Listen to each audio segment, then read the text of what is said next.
Okay, peace and light family. I hope this is better.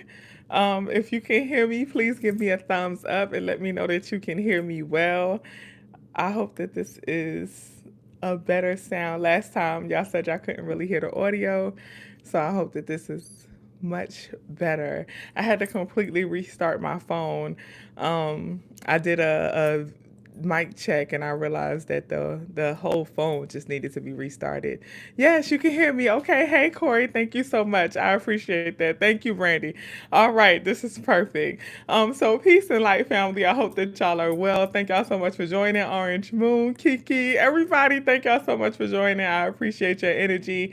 I am here, you guys, and I am back. So when I started the last time, essentially, hey Sim, the Symphony, y'all know Symphony. She's a part of the Sister Circle conversations and all that other good stuff. But hey Sim, but last time I was essentially just, talking about my intentions for doing this live. It's been about a week since I've been on,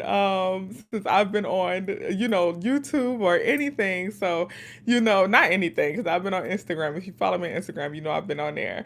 But it's been about a week since I've been on YouTube, and I wanted to go live just to do a follow up about the healing focus area because if you saw that video, I think I did that live about maybe one or two posts ago. I did a live called "Let's Talk Healing Focus Areas," and I wanted to do a follow up of that because I promised you guys I would do a follow up and let you guys know where I am with my healing focus area, how I'm doing with it, and exactly, explain the work that I am doing to heal in that area. So if you have not seen that video, please watch that video before you really dive deep into this one. Of course, you can definitely stay on and join me for this video, but go back and rewatch that video or watch that video for the first time if you haven't, so that you can be able to really, understand what I mean when I say healing focus area and what I'm talking about for this video. But my intentions for this video is to really do a follow up, a deep dive on the healing focus area, as well as just to answer some frequently asked questions that I've been getting about spirituality. So, of course, as always, my intentions is not to make this video long, but for some reason, we always end up being live for a long time, even though, even though I'm like, we only gonna do this for a little while, y'all. We ain't gonna be on here all day. But as I start talking about spirituality, y'all know how I get. I start talking about mental wellness, y'all know how I get. So I don't know how long we're gonna be on here, but I'm gonna try to cover as much as I can. So first off, I want to say happy new moon. We have a new moon in Virgo. If you are in the wellness community, welcome to the wellness community. If you are in it and you are here, I am so grateful for you. I am thankful for you. And really and truly with the wellness community, we talk a lot about, just spirituality and resources and all that other good stuff. But most of all, oh y'all, sorry if you can hear my AC, y'all. My AC just came on. But most of all, we talk about just loving on each other and supporting each other. We answer a lot of questions about spirituality for anybody who's new to the wellness community. I hope that it's not too much, especially if you are in a group chat. The group chat, you guys, has really become like the highlights of the wellness community. If you are in the group chat, if you just joined, I advise that you scroll all the way up and you start from the very beginning because so many questions have been answered in the group chat. And every day, everyone is communing and sharing information and sharing websites and books and all different kinds of, yes, we lit, Brandy. Yes, we are sharing so much information in the wellness community, but the group chat has really become the highlight of the wellness community, and I love it so much. I love the group chat. But if you are in the wellness community and you are a part of the group chat, you know that we constantly are talking about spirituality. Once again, the intention is to be spirit-led people, and it's to grow spiritually, mentally, and physically, right? So, with that being stated, previously in a live, I talked about my healing focus area, and I spoke on exactly what a healing focus area is, and why we value having a healing focus area. So, I'll just give a quick overview of that and then tie in the wellness community as I go through this live, right? So, a healing focus area, as we know, life is a journey. Life is a continual journey. Hey, life is a continual journey. And if you are not healing and you are not growing, you are not living. So as we grow in life, we are constantly healing people. I truly believe that healing is a part of growth. So once as we go through life and we continue through life, we are constantly healing. However, especially when you first start your wellness journey, you will notice that there are a lot of spaces in you, there are a lot of things in you that you may need to heal. I always advise that you do not become overwhelmed by the amount of healing you may realize you need to do. I did the video, the top five signs that you are ready to start your spiritual journey, and a lot of that video was about realizing that the things that you once thought you knew, you realize are not correct, or the things that the religions and certain things that you once thought that were factual or that were true in your religion or whatever, you start doubting. So I talked about that a little bit in that video, and really and truly, once those doubts and once those revelations that there is more out here starts hitting you, you really start analyzing your thought process. You really start analyzing, your spiritual energy. You really start analyzing so much. And then you kind of realize that, what? I may actually need to do more. I may need to do more work. I need to heal certain things that's in me. You start recognizing childhood traumas that keep coming up. You start recognizing how the way that you are thinking, the way that you are living life is more reflective of your childhood trauma than it is of your desires or your future adult life, right? So once you start to recognize that, you realize, okay, I need to do some healing work. So life is about constantly doing healing work and constantly doing growth work, because I'm telling you, no matter how far you get, no matter how much you grow, no matter how much you do, thank y'all for showing Orange Moon so much love. I just love Orange Moon. Orange Moon is one of the moderators. She's always coming through with the good. Thank you, Orange Moon, for being such an amazing moderator. But I just had to give Orange Moon a shout out real quick. But as we go through life, you'll start to realize that, there's always going to be more. There's always going to be better. And the intention in life is to just get better and better and better and better, and to grow and grow and grow and grow and always elevate. And in order to do that, we have to heal. We have to keep growing.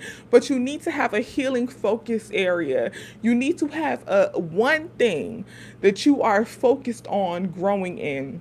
Because you'll realize, especially if you are doing the introspective self-analyzation work, you'll realize that, what, I want to get better at this. I want to get better at that.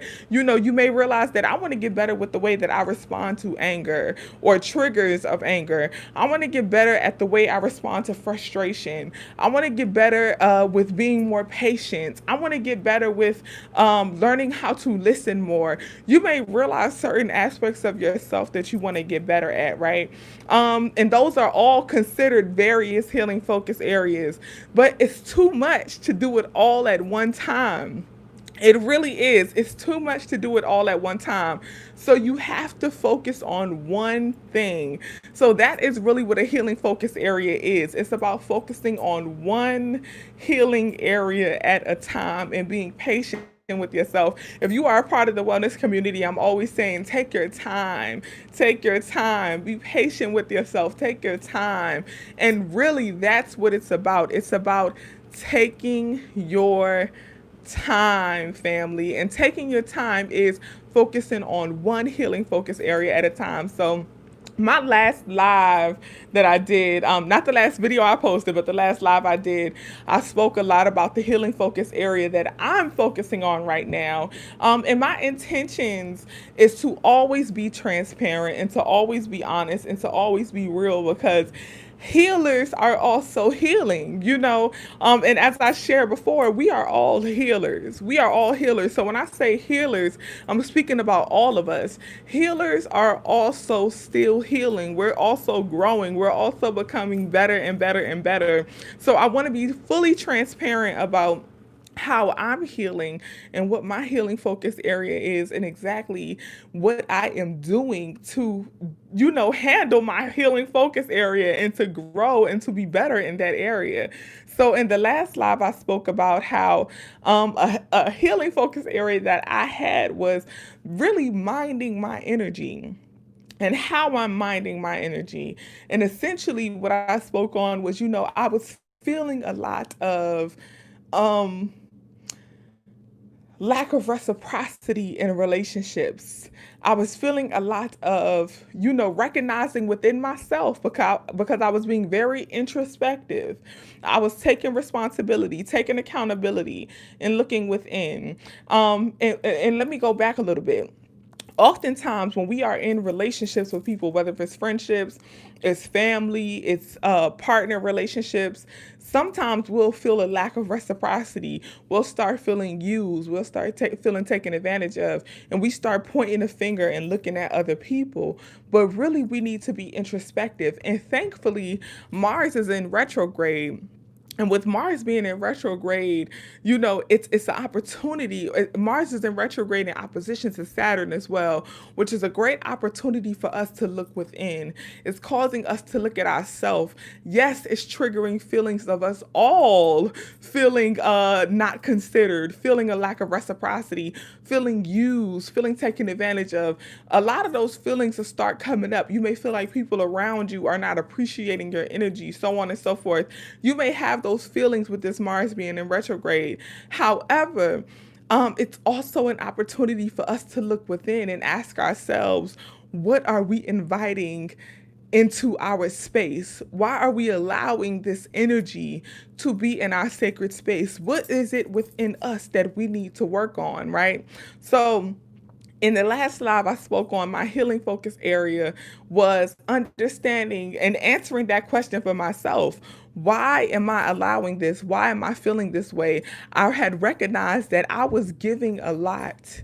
I was given a lot, and I was given so much without being asked. I was giving a lot of myself. I was giving consideration to people. I was giving opportunities to people. I was giving multiple chances to people in my personal life that they weren't asking for these things, but I would see that someone needs help, and naturally I would want to help them.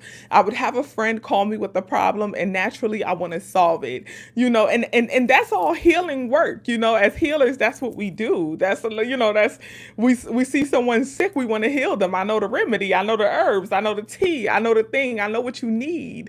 But then you start realizing that, I'm starting to feel a little depleted. I'm starting to feel a little taken advantage of. When you are that friend, when you are that partner, when you're the go-to person in your family and in your relationships, if you do not mind that properly, you will start to feel taken advantage of, you know. And I started to feel those feelings, and it wasn't new. I wasn't new to those feelings. I had been there before. I had those feelings before.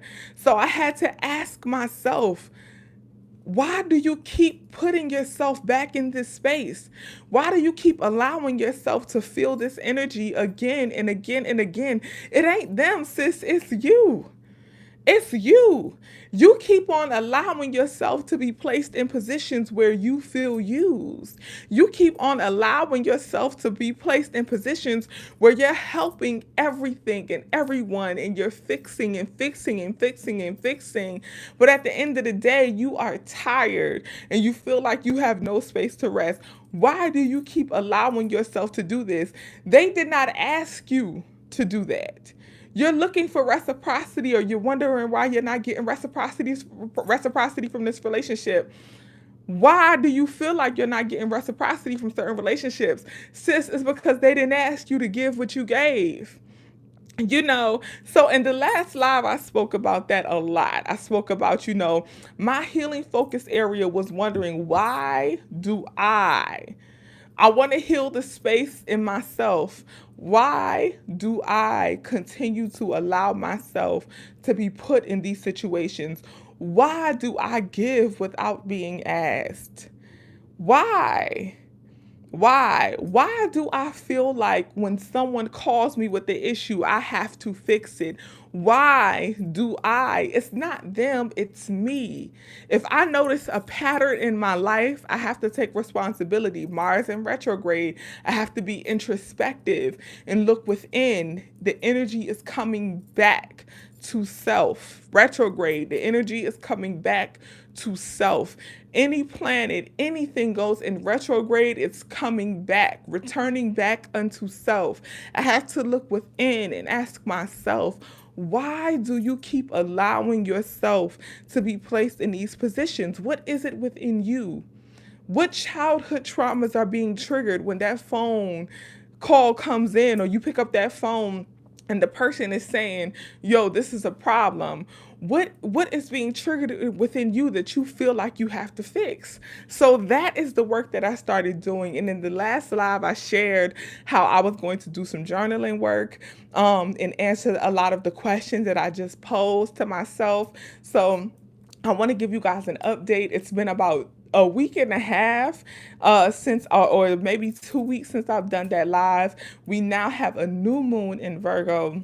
And with this new moon, it's about setting new intentions. So I wanted to explain to you guys the work that I did from the last full moon up until now, to get to the space that I'm in with that healing focus area. So essentially, the first thing I did was, as soon as I finished that live, I started doing the work. I started answering the questions. I sat in silence. I sat in pure silence. I lit a candle. I went to the store, got me some candles. I lit a candle for the full moon, and I really just sat and started answering those questions to myself. And I went through the questions one by one, went through the scenarios one by one. When I pick up that phone and someone calls me with a problem, what do I feel? What do I start thinking? And I had to do this to check my triggers. This is how I analyze my triggers. What space do I go in? Not consciously, but unconsciously. What is the unconscious space? And the unconscious space, now here we go. The unconscious space is usually the trauma. What unconscious space do I go into? When someone calls me with their issue, which unconscious space do I go into that makes me feel like, in the conscious realm, that makes me feel like I have to fix it? Where do I go? What is that trigger that I feel like I have to fix it? That if I don't fix it for them, I will feel guilty for it. What is that space? So that is the work that I started doing immediately. I started checking my triggers. What trauma is tied to these triggers? So let me explain that. When the phone call comes in, right? That's the stimulus. Now, so y'all know my background is in behavior analysis, right? So I'm about to speak to y'all in applied behavior analysis, ABA talk, right? So when that stimulus comes in, right, that phone call, the person calling is the stimulus. So that stimulus comes in and they're calling. Now, what is triggered? That stimulus is a trigger.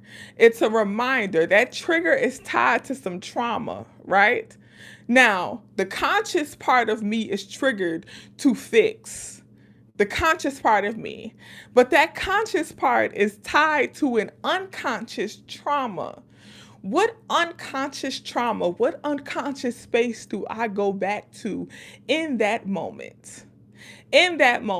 So I literally when I was doing this work to analyze, I laid in my bed silently and I imagined the call coming in.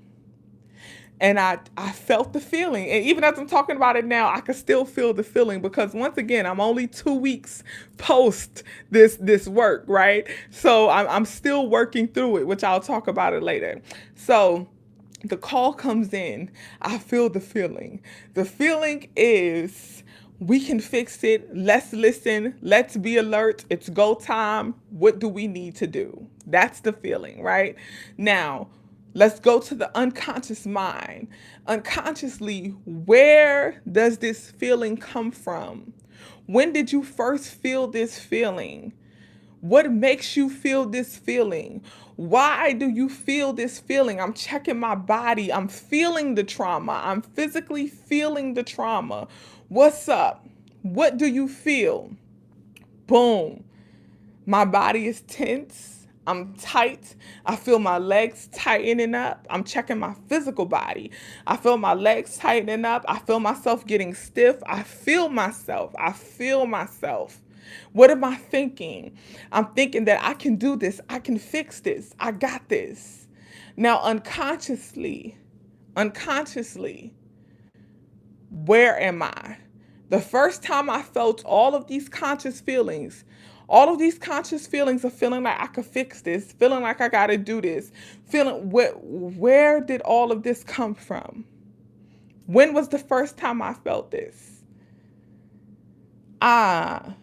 Here's the trauma that is tied to. The trauma that is tied to is feeling that feeling of watching my mother go through some trauma of her own. And me as a little girl feeling the responsibility of making mommy feel better.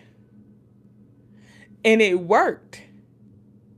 The work that I did made mommy feel better.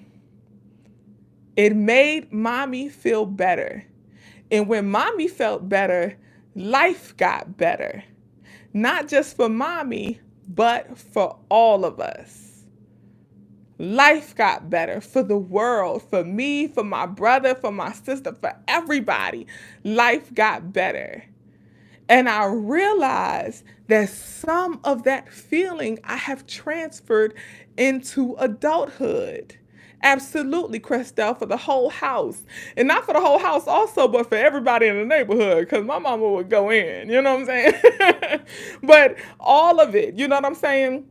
So what I had to realize was all of that was triggered. All of that was triggered.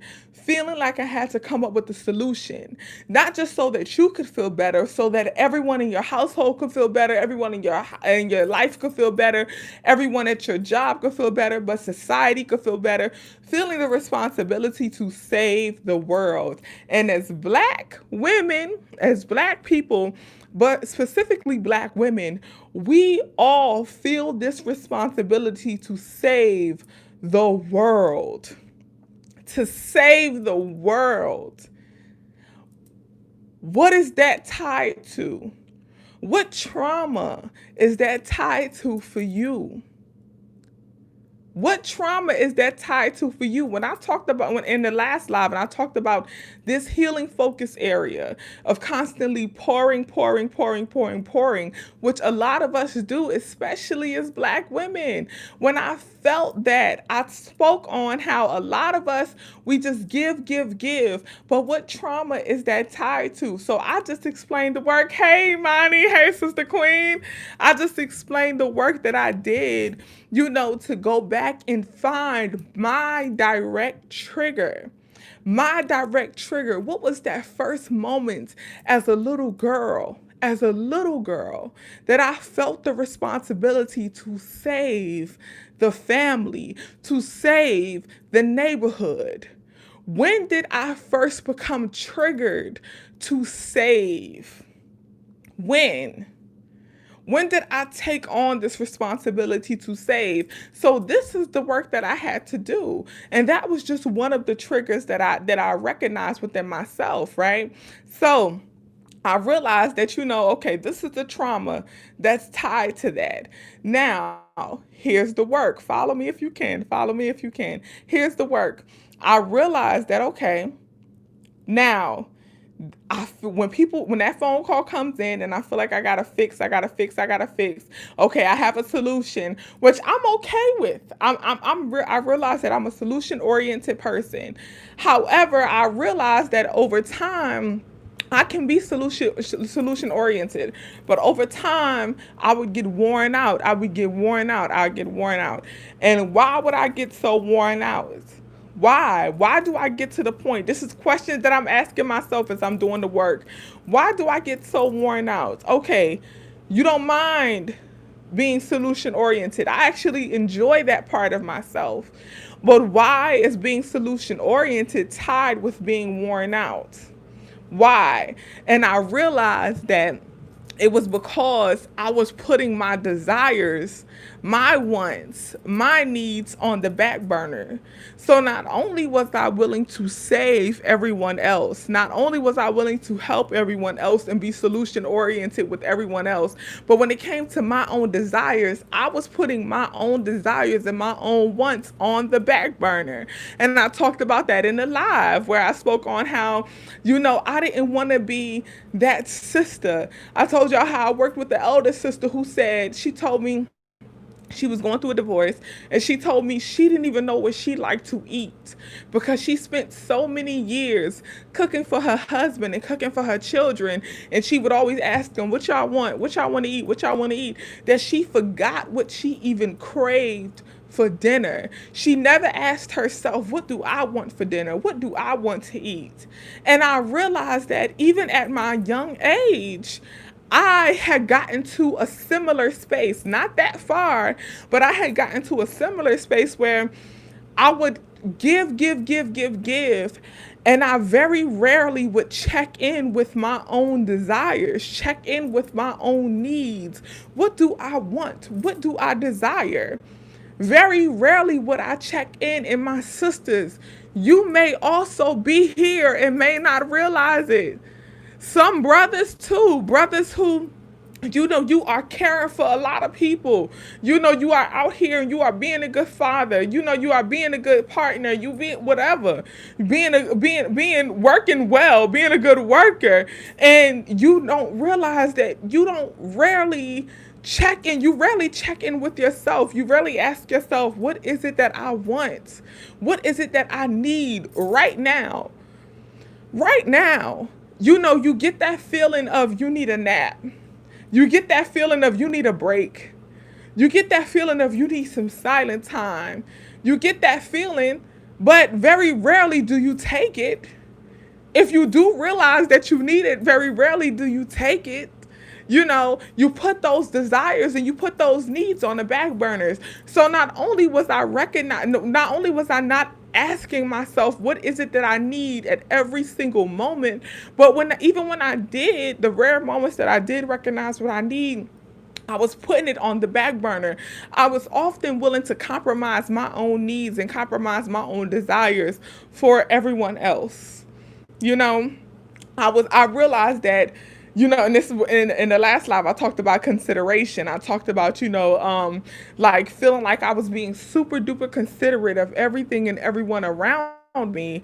But then I realized that, I'm considering you. I'm considering what you need. I'm considering your situation.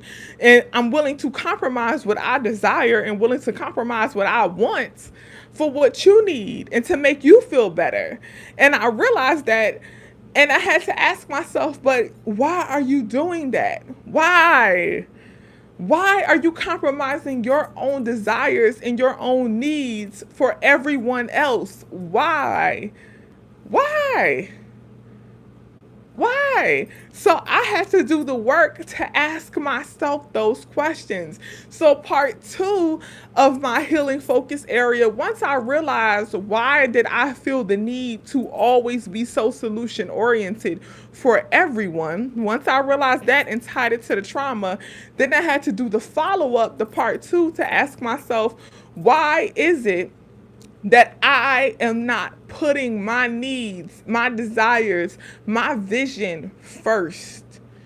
Why am I willing to compromise so easily on what I need, what I want, what I desire? Why? What is that? So after I did that work, I stopped, I thought about it, and I asked myself, what is it that you desire? What is your vision? What is it? And I wrote it down. Everything I desired, everything that was a part of my vision, I wrote it down. And as I was writing, hold on one second, you guys. Let me get some water. I'm trying to balance my mic at the same time.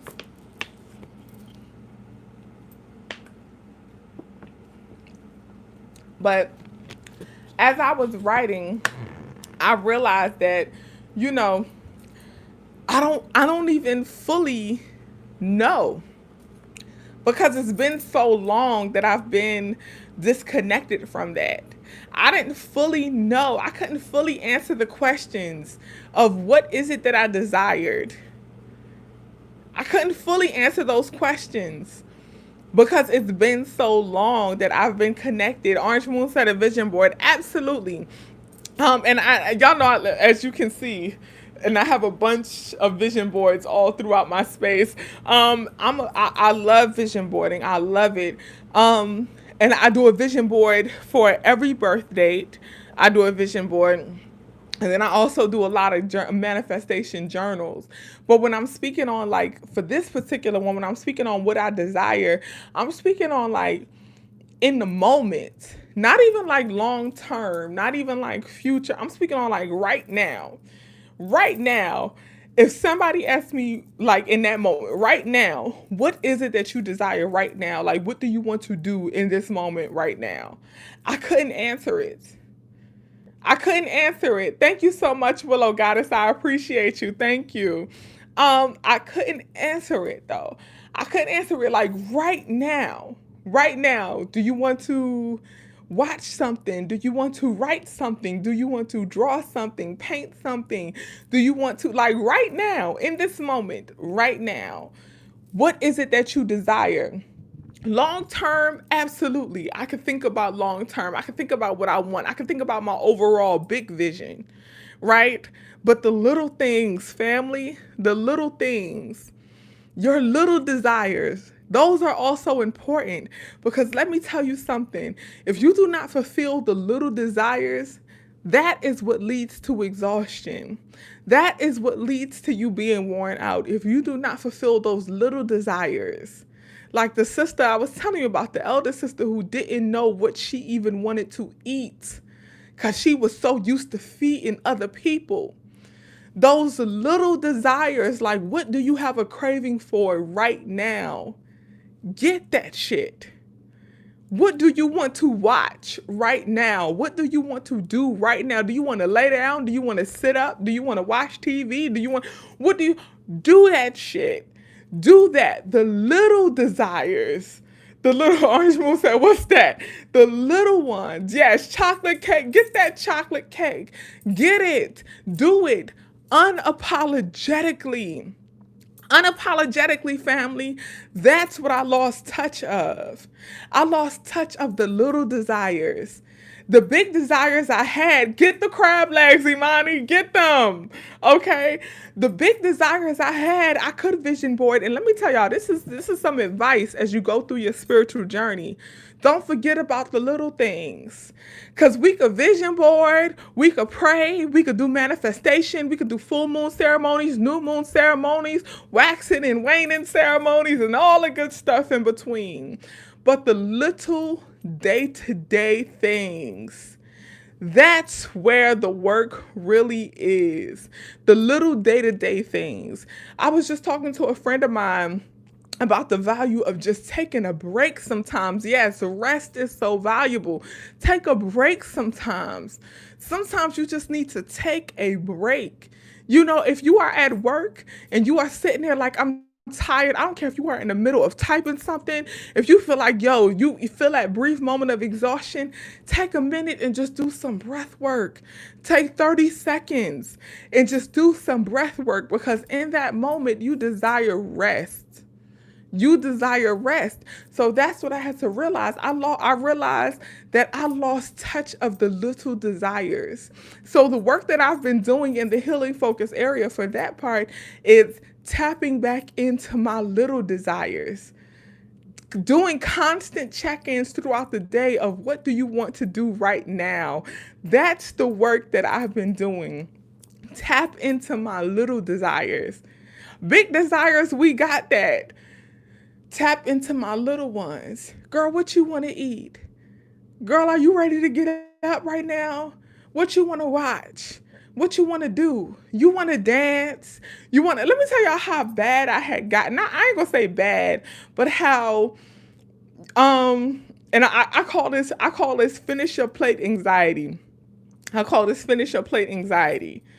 Even in times of freedom, right? I had finish your plate anxiety where I would be watching a show or something in leisure time, watching a show or watching a podcast or something, and I felt like I'll think to myself like, oh, I want to hear this song or something to trigger a memory of a song, and I would feel like, well, when I finish watching this, I'll go listen to the song.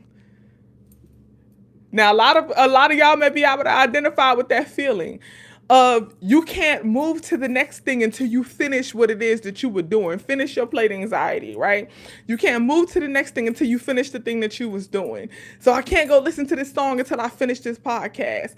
I can't do this until I finish that show. I can't start this project until I finish this project, which is good sometimes. However, sometimes your spirit just needs you to fulfill that little desire. Sometimes fulfilling that little desire will actually be the gateway that you need in order to finish the specific desire that you're working on right now. That finish your plate anxiety is real. That, oh, you know how you were sitting at the table back in the day and your mama say, you can't get up from that table and do nothing else until you finish that plate. And I had finish your plate anxiety with everything in life. I felt like I couldn't do anything else to satisfy my soul until I finished what it was I was doing in that moment. I had to complete it to the end. And I was really bad with it, you guys. Let me tell y'all, this is real transparency. This is how bad I was with it. And some people feel like I was telling a friend this, and she was like, well, girl, I consider that good discipline. It's actually a little toxic, okay? I'm in the midst of writing a book. I told y'all I'm writing a book. I would be writing, and I would tell myself, you cannot use the bathroom until you finish this page.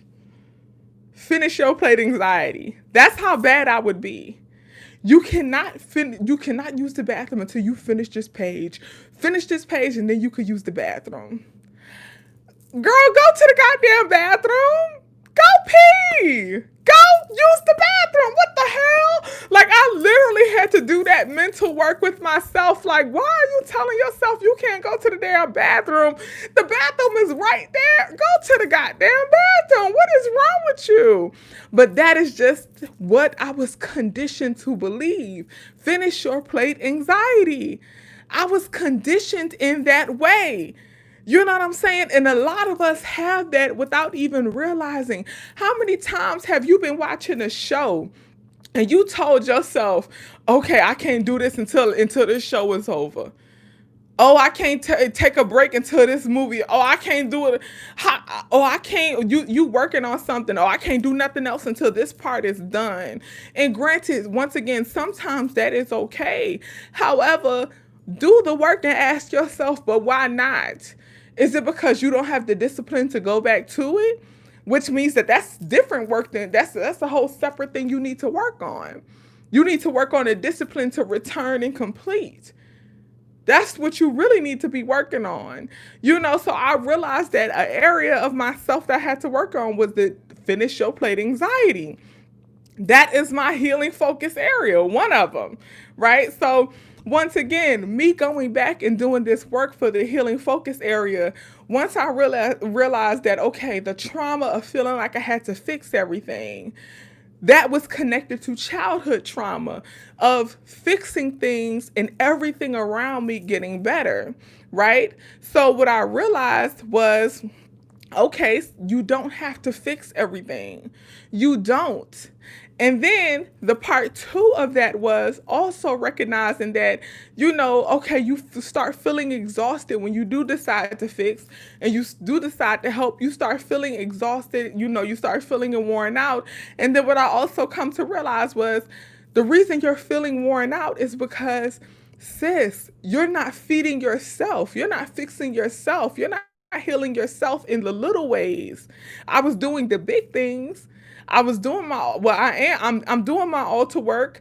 I'm doing my healing work for myself, the big things, but I wasn't feeding those little desires.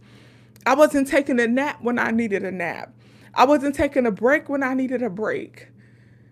I wasn't going to the bathroom when I needed to go to the bathroom, those types of things. I wasn't doing the small little desires. I wasn't eating what I wanted to eat because I felt guilty because I got food in the fridge. How many times did your mama used to say, we got food at home? We grown now, family. If you want to go get them crab legs, go get them crab legs, sis. Yes, you got food at home, but go get them goddamn crab legs. You know what I'm saying? So many times I'll be like, you don't need to do this. You got food in the refrigerator. No, sis. No. You worked hard to be able to get what you crave. Get what you crave. So I realized that I was disconnecting from my little desires. And little desires, once again, it's not just, it's a part of, but it's not just, what you crave or what you do. Sometimes it's taking that nap when you need to take that nap. Sometimes it's stopping to do breath work. Sometimes it's stopping to stretch and do some yoga for 2 minutes, 3 minutes. Sometimes that's what the little desires are about. So I had to reconnect to those little desires. So the work that I am doing right now, healing focus area update, the work that I am doing right now, reconnecting to my little desires, I'm constantly asking myself, what do you want to do right now? And I'm digging deep in that question. What do you genuinely want to do right now? What are you craving? What is your spirit craving? Do you want to sit in silence? Even if I'm in the middle of a podcast, you guys, and this is the depth of the work, right? I've been in the middle of, I'm not a big TV person. I've gotten back into TV a little bit. I watch P-Valley. I binge watch that shit, okay? P-Valley is good as fuck. If y'all have not watched P-Valley, I'm telling you, watch P-Valley, okay? I ain't even a big TV person, but y'all, I subscribe to Stars just for P-Valley, okay? So that binge watched it. Finished it in 2 days. P-Valley is good. Okay, but I digress. So, I was in the middle of, I'm a podcast. Yes, you saw it on my IG story. Okay, I told y'all I'm moving to Chuckalisa. You know what I'm saying? I was scraping up some money to help save the pank. But I'm a big podcast person, so I was listening to a podcast, right? And as I was listening to the podcast, my spirit was just craving for a moment of silence. My spirit was craving it. But normally I'll be like, okay, I'm gonna do some meditation after I finish this podcast. But I stopped myself. I caught myself and I was like, no, if you are craving silence, you could just pause this podcast and you could meditate right now. There is no consequence for pausing this podcast. Pause it right now and meditate right now. And I paused it, and I literally, as soon as I paused it and the sound stopped and everything went silent, I felt my entire body relax. My entire body just relaxed and just calmed down. And you'll recognize that. And something that I've realized also within this journey is when your body is craving something, when your mind is craving something, when your spirit is craving something, you'll recognize that you are holding that craving in your body. your physical body is holding that craving, it's holding that desire, right? So your body will start to tense up. It may be your legs may feel tense, your feet, you may realize that you are holding your feet in the up position like this. You may realize that your shoulders are risen. You may realize that your body is tense and somewhere, some part of your body is tense without you really even knowing it. But once you recognize it, you can see. So sometimes I'll just tell myself, like, relax, relax, relax your feet, relax your legs, relax your stomach, relax your chest, relax your shoulders, relax your fingers, relax your jaw. And I'll literally in my mind just walk myself through a full body relaxation. And that also helps me check into my desires. So as I was listening to the podcast, I paused it and I immediately felt my full body relax. And then I did a body check-in. How does your feet feel? How do your hands feel? How do your legs feel? How do your back feel? And I did all of this within those few moments. Within those few moments, my body needed that. My body needed that. And then I started doing mental wellness check. What are you thinking? How are you feeling? What do you desire? What do you need? I started doing all of that work within myself, but in a calm, peaceful position. I gave myself gratitude for following my spirit. You were craving a moment of silence. You were craving meditation. You did it. You're doing the healing work. You're breaking the cycle within yourself. You're breaking the finish your plate anxiety. Good job, because you got to praise yourself sometimes. You really do. When you're doing this healing work, you have to praise yourself, family. You have to. You cannot be too hard on yourself. I always tell y'all that. Don't be too hard on yourself. Praise yourself. Give yourself gratitude. Give the universe gratitude. You have to give yourself gratitude because you are also a part of the universe. So when you realize that you have done something, when you realize you've broken an unhealthy pattern, you have to tell yourself, good job. Good job for not doing what you are accustomed to doing that's unhealthy, right? So I told myself that. And then I was like, okay, we feel good. Let's sit in this moment. Let's sit in this moment of feeling good. Sit in that moment of feeling good. Absolutely. Give yourself a rite of passage. I love that, Christelle. So I told myself, sit in this moment of feeling good, and I just sat in it. And then when the next desire came, what do you have the desire to do? Okay, you want to finish the podcast? Go back and finish the podcast. You want to go make some lunch? Go make some lunch. Your spirit is telling you to call such and such? Call such and such. Whatever it is that I'm desiring, I'm doing. That's where I am right now with the healing focus area. I'm checking in with my desires, and whatever it is that I am desiring, I'm doing. I'm doing. I'm not compromising my desires. I'm not compromising my wants and my needs for other people any longer.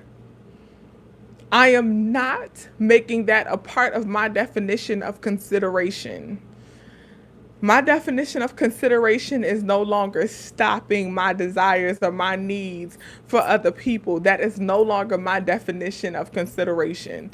I am undoing that thinking. I am unconditioning myself from that pattern of thinking. I am not stopping my desires for other people any longer. I am also considering myself when considering others. I am also considering myself when considering others. And I advise that you do the same. Yes, self-nurturing. I advise that you do the same. Consider yourself when you consider others. So that's where I am in the healing focus area right now. It's about checking in with my own desires. It's about acknowledging and recognizing that there was a pattern, because like I said, I realized that the pattern was within me. I was allowing this energy in my life. Once again, a lot of us will get to the space where we feel like, oh, I feel used, I feel taken advantage of, I'm tired, I'm exhausted, I'm da da da da, and we start pointing the finger at everybody in our life. Oh, this job is exhausting me. This boss is exhausting me. This friend is exhausting me. This boyfriend or girlfriend, this partner, this family, whoever, this is exhausting me. But what is it within you that's allowing you to even become exhausted? That's the work that I had to do. Once again, Mars in retrograde. What is it within you? You have to go introspective with the retrograde. That energy is returning. And if we do not acknowledge that, this is the thing about a retrograde of any planet, the retrograde causes us to go within. Retrograde, we have to look within self, right? So the thing about the retrograde is, specifically with Mars, Mars is a planet that's specifically dealing with communication and really dealing with introspection, truly anyway. But it's a good trigger of anger. It's a good trigger of imbalance. It's a good trigger of debate. And almost in a sense of tension, right? If we are not careful, so if you do not go within yourself during this time, you are more susceptible to having arguments with people around you, to having tension with people around you. But if you go within self, you'll really be able to self-analyze and do the work and avoid all of that negative energy. And because you're not blaming them for feeling exhausted, you're not blaming them for feeling used, you're not blaming them for feeling taken advantage of. You're able to go within and check yourself. So as I went within and I checked myself, I realized that, you know what? Okay. You have to, number one, consider your own desires. What is it that you want? Number two, realize that it is not your job to save everyone. It is not your job to fix everything. And I realized that this also has helped my relationships in my life get better, because some people, friends, family, whoever, people call you, they don't always want you to fix it. They do not always want you to fix their problems. They don't always want you to fix their issues. Sometimes they just want you to listen. So I just had to listen. I realized that not only was that helping me, but that was also helping relationships in my life, because I was also able to say, I hear you. I understand you. I feel you. Wow, you have the right, validate their feelings still. You have the right to feel angry. You have the right to feel upset. I can see why you feel that way. And not feel the need to pull my energy to fix their problems. You know what I'm saying? So we both feel good at the end of the conversation. They feel good because their feelings are validated. Their energy is validated. And I also feel good because I didn't have to pull at the energy to fix and heal and fix and heal. You know what I'm saying? So I realized that now the relationships are getting even better, and really checking in with my spirit. Now, if my spirit says fix it, I'm going to fix it. If my spirit says heal it, I'm going to heal it. But I didn't always have to do that. So that was number one. And then also, even when fixing it, even when healing it, checking in with my desires too. That was helping to replenish my energy. Because I am a healer. We all are healers. I am a healer. So even when I'm responding to emails and DMs and I'm doing consultations and stuff like that, even when I'm putting out that energy, checking in with myself and saying, do you desire to do this right now? What do you desire to do? Even if I do desire to do it, fulfilling that desire also fills me up too. Responding to that email, answering that question, that also fills me up sometimes when I do it, when my spirit leads me to do it. And then also, what else do you want to do? Okay, you feel full from that. What do you want to do now?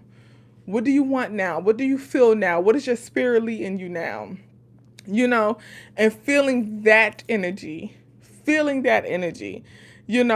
So I that's where I am with the healing focus area.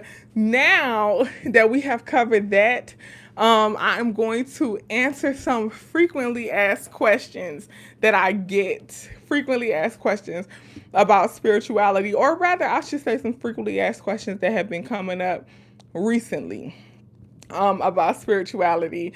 In the wellness community group chat, we talk every day about spirituality, and we talk about altar work and books and all kind of good stuff in the wellness community group chat. So first off, I want to say that family, I get a bunch of DMs and emails every day. Every day. And I'm grateful for that. I'm very grateful that people trust me to answer their questions and they trust me to be a resource. I'm very, very grateful for that. But I ask that you do be super patient. Please be super patient. I get a bunch. I can literally be on Instagram, you guys. I can be on Instagram or be on something and literally like it's going. You know what I'm saying? So please, please, please be patient. I try to answer as much as I can, but also sometimes your questions have already been answered in other videos.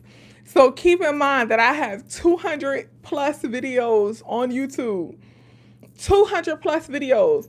Out of those 200 plus videos, probably like 100 plus of them, more than half of them are about spirituality.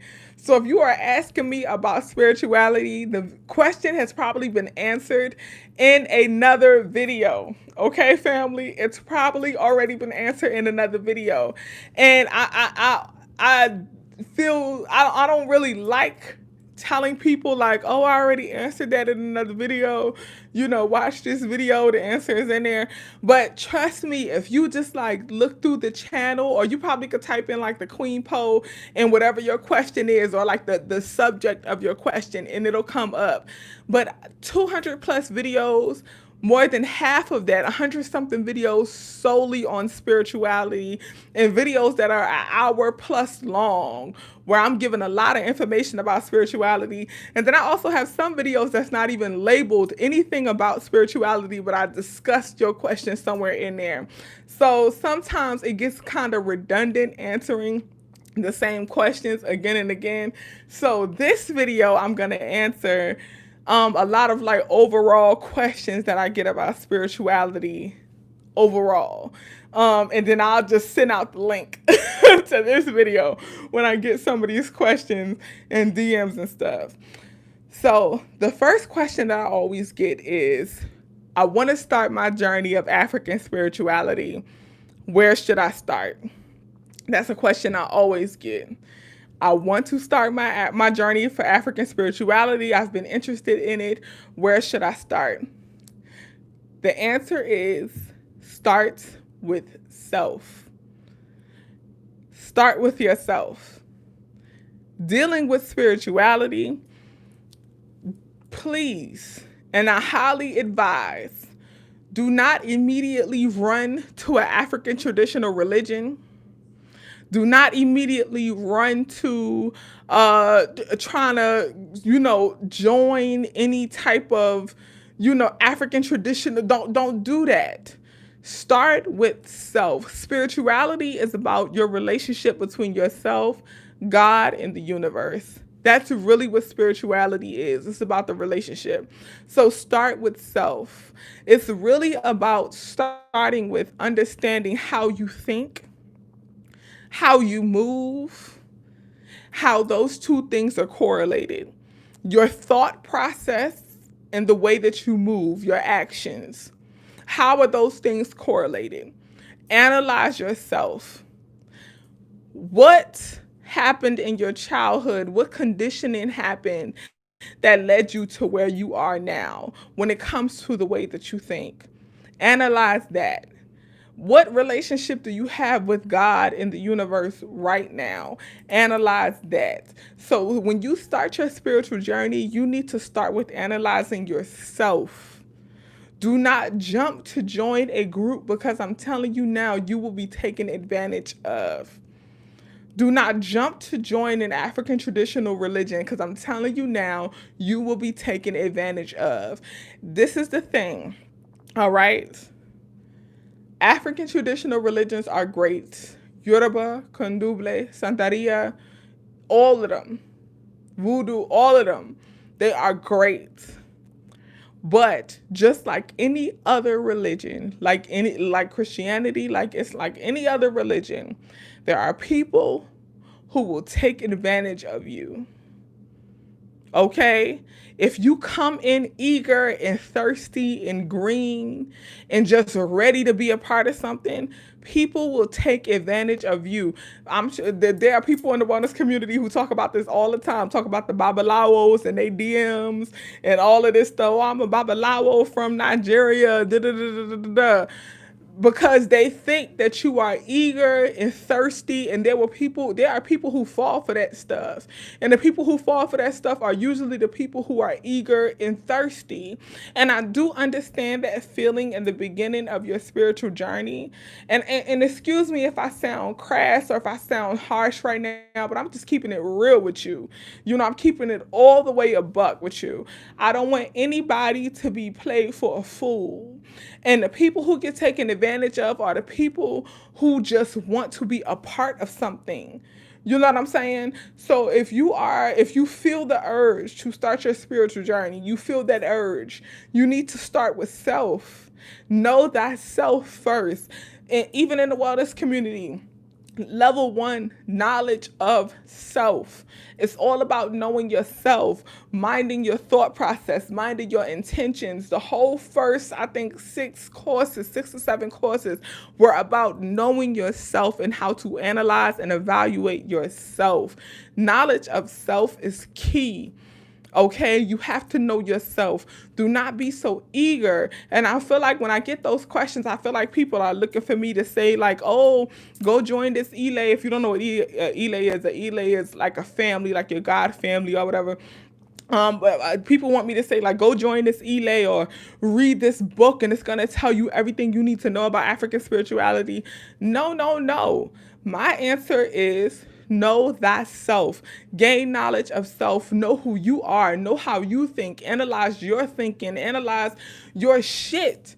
Really do, so that you know what healing work you need to do. And start your healing journey of healing thyself before you join any African traditional religion. Because I'm telling y'all, I was going to say I've been around for a while, but I don't even feel right saying that because I got sisters and brothers and I have elders who've been in the game for 30, 40 plus years.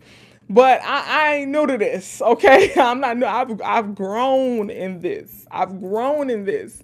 I've seen time and time and time and time again people who join an African traditional religion and they're so eager to just be a part of something, and then they get taken advantage of and they get hurt just like they did in the church, and they feel lost again. They feel like they don't know what now because, okay, I tried Christianity. I tried this way. Now I tried the African way. I thought that this was the right way and I got taken advantage of here. Now what?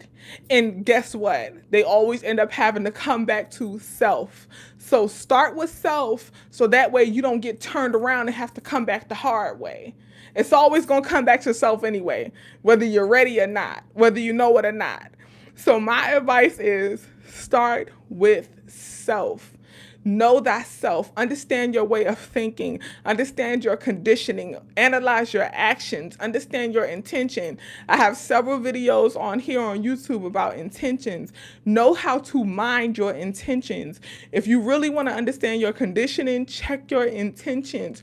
Go back and watch my video about intentions and what intentions are and how you can start to check your intentions and mind your intentions.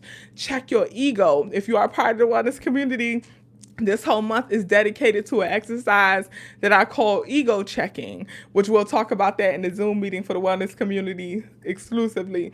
But ego checking, right? Check your ego. Check your ego. Mind who you are.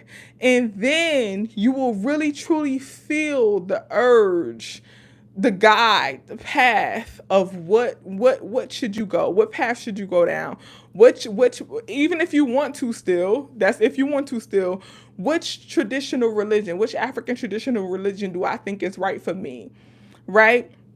Build your spiritual life first. Focus on perfecting that first before you focus on joining the African traditional religion. Please, please, please, please. Okay? Focus on building your spirituality first before you even consider joining the African traditional religion. Because if you don't, trust me, it ain't going to go well. I promise you. Okay? Know thyself. Know thyself. That's where you should start. Now, another question I get is what books should I start reading? Which books should I start reading? Now, I told y'all I'm gonna do a book recommendation list, and that's gonna be coming real soon. The video is already recorded. I just gotta edit it, but the video is already recorded. Y'all, I recorded the video, and the video is an hour and some change long. So I'm trying to cut it down. Remember, I told you I have 30 plus books. I had 30 books. I did 30 books for mental wellness, spiritual wellness, and then overall like Black history books. I did a list for. So I did 10 books per category. The video is over an hour and some change. I'm probably going to end up chopping it up so that it's not that long. But anyway, what books should you start reading if you're starting your spiritual journey or you're trying to do all of that? Considering the answer that I just gave, as far as if you're starting your spiritual journey, the first thing you need to do is check yourself. The book that you need to start with, and I always say this, you need to start with The Alchemist. The value of starting with The Alchemist is so that you can understand what it truly means to even start the spiritual journey. The Alchemist is about a young boy on a journey to find his treasure, on a journey to fulfill his personal legend. Your personal legend is really understanding your purpose in life, your journey to fulfill your purpose in life. So this young boy is on a journey to fulfill his purpose in life, and it's kind of parallel to the spiritual journey. So read The Alchemist by the author Paulo Coelho. Paulo Coelho, The Alchemist is my first book recommendation. Start there. Once you start there, after that, Eckhart Tolle is another author. Eckhart Tolle. Read Eckhart Tolle. Okay? The Power of Now is an excellent book. The Four Agreements by Don Miguel Ruiz. The Four Agreements by Don Miguel Ruiz. And these are all 3 books that you can start with for understanding and evaluating thyself, understanding who you are, being able to check your ego, being able to check just yourself, your intentions, and mind who you are. Okay? And then as you grow, Thich Nhat Hanh, The Miracle of Mindfulness. Thich Nhat Hanh, The Miracle of Mindfulness, and he will teach you how to live in the present moment. So I just gave you 4 book recommendations. 4. The Alchemist by Paulo Coelho. The Alchemist by Paulo Coelho. The Power of Now by Eckhart Tolle. The Power of Now by Eckhart Tolle. The Four Agreements by Don Miguel Ruiz. The Four Agreements by Don Miguel Ruiz. We got that. The Miracle of Mindfulness by Thich Nhat Hanh.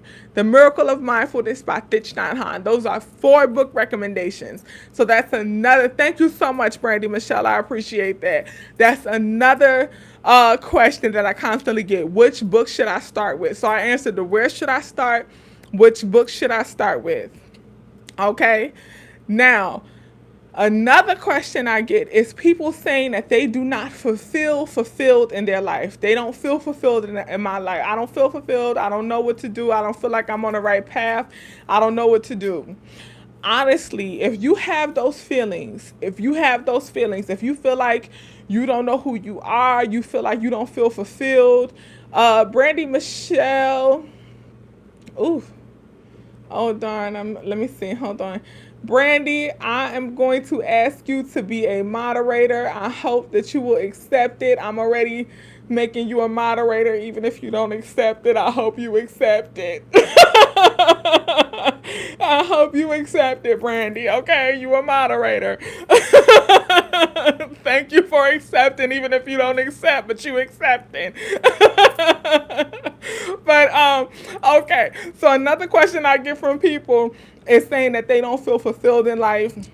They don't feel like they're fulfilling their purpose. I actually did a poll on Instagram, which I'm going to record a separate video about this.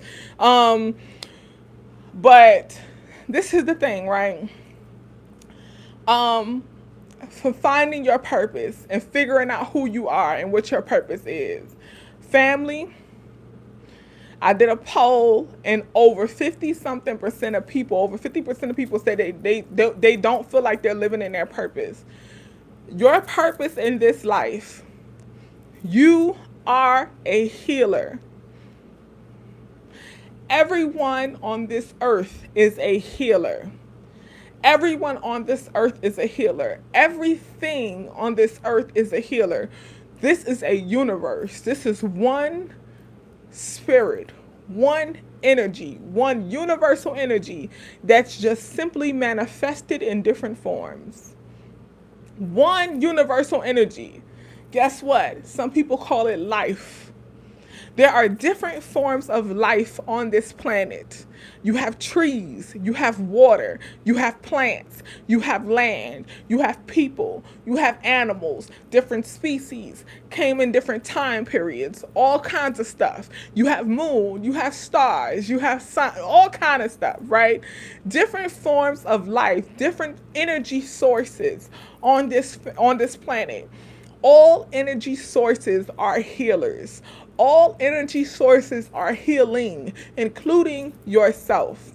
Your purpose on this planet is I am a healer. So if you don't know what your purpose is, that is it. Start telling yourself, I am a healer. If people ask you what you do, I am a healer. What is your purpose? I am a healer. That is your purpose. That's it. Plants heal. Trees heal. The sun heals. The moon heals. Water heals. You heal. Period. Period. I am a healer. That's it. Okay? Now, the question is, what mechanism do you use to heal? What is your healing mechanism? What were you placed on this planet to do? To help things, to help people, to help other forms of life be better. What was it?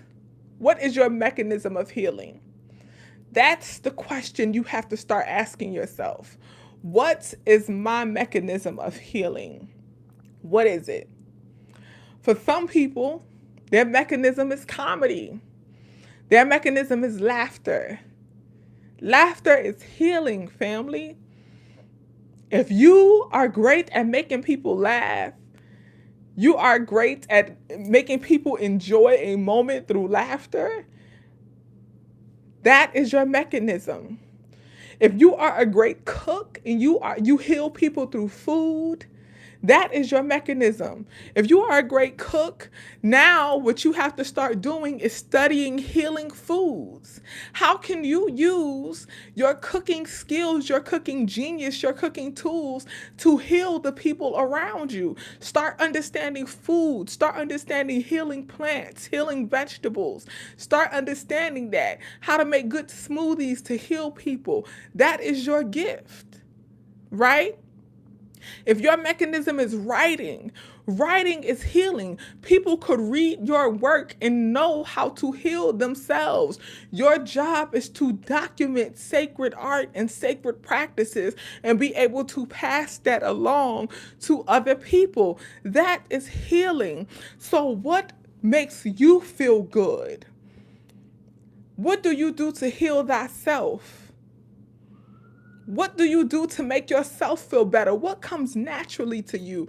What feels genius level to you? That's a hint for next month, family. If you are in the wellness community, this is work we're going to be doing next month. Okay, next month for the newsletter is all about fulfilling our purpose. This is the work we're going to be doing next month. Okay, family? So be prepared. Be prepared. But this is just a hint. Really asking yourself, what is it that makes you feel good? What is it? What comes naturally to you? What feels easy for you that makes you feel fulfilled? 9 times out of 10, that is your healing mechanism.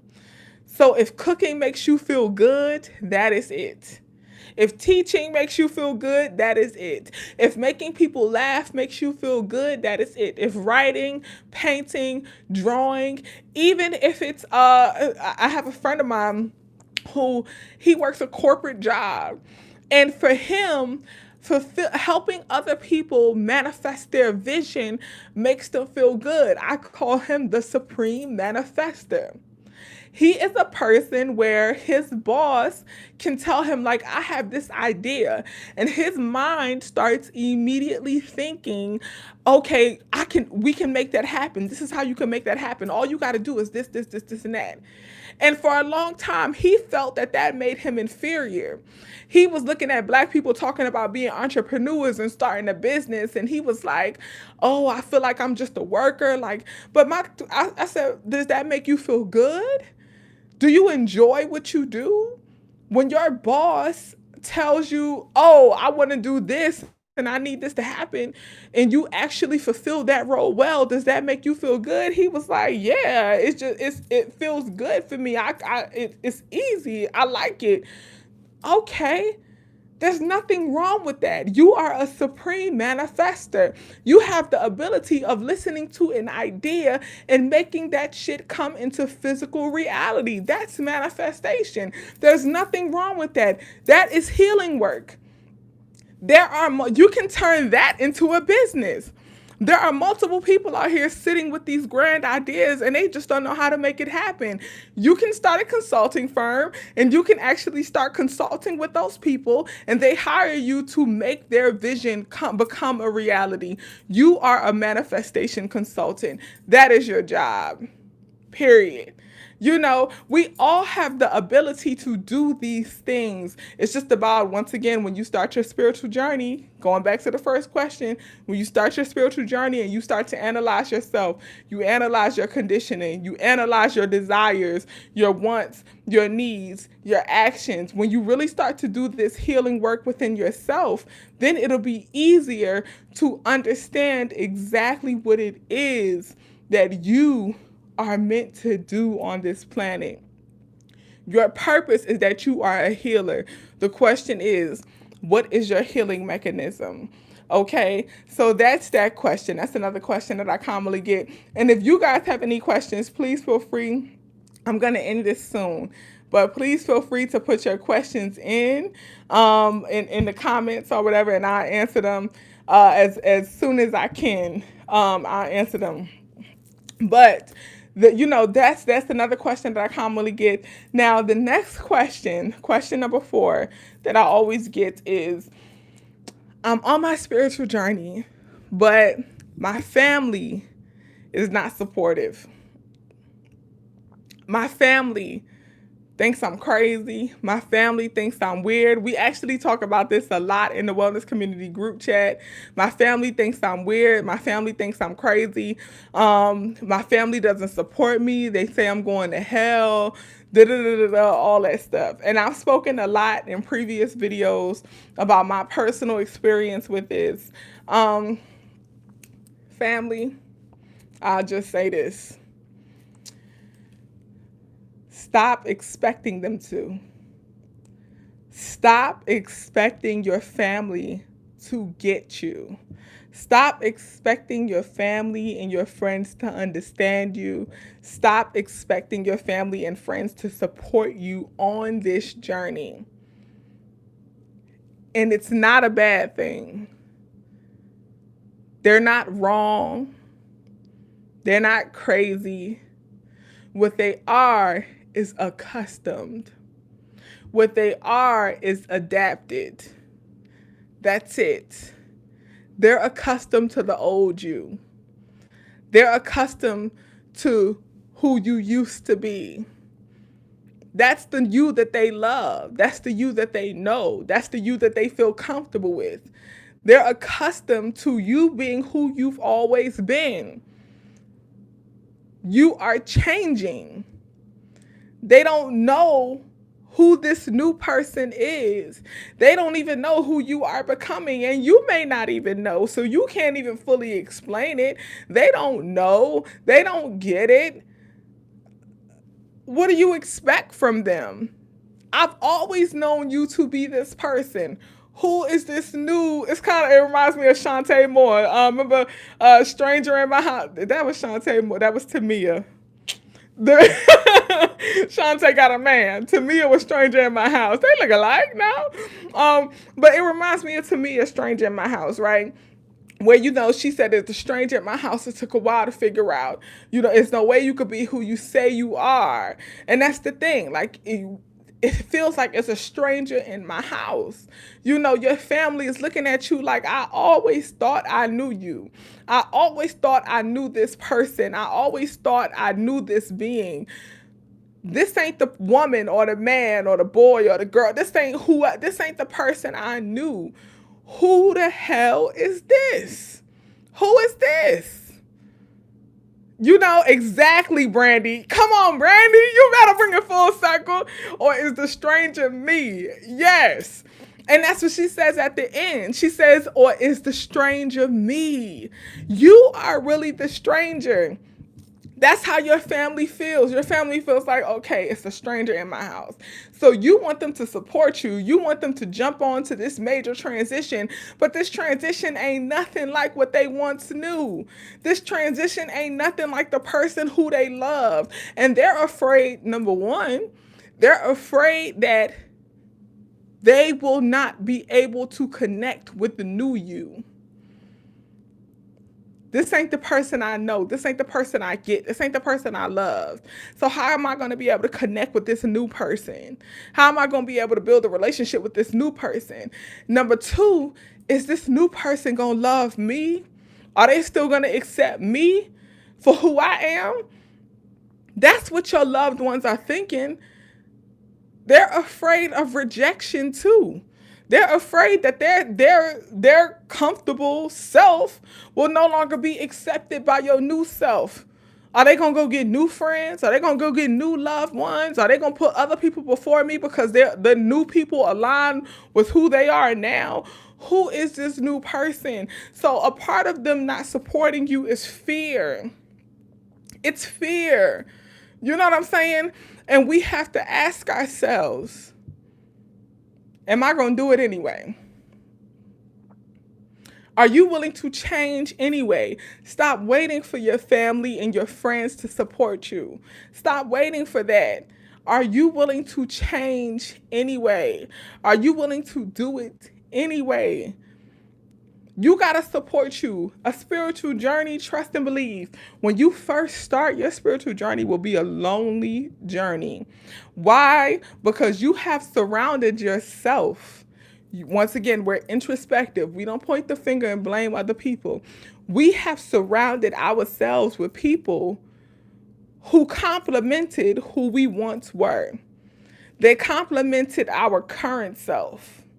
But as you go on your spiritual journey and as you grow and as you change and as you transition, you will start to realize that the people around you no longer complement that changed person, that new person.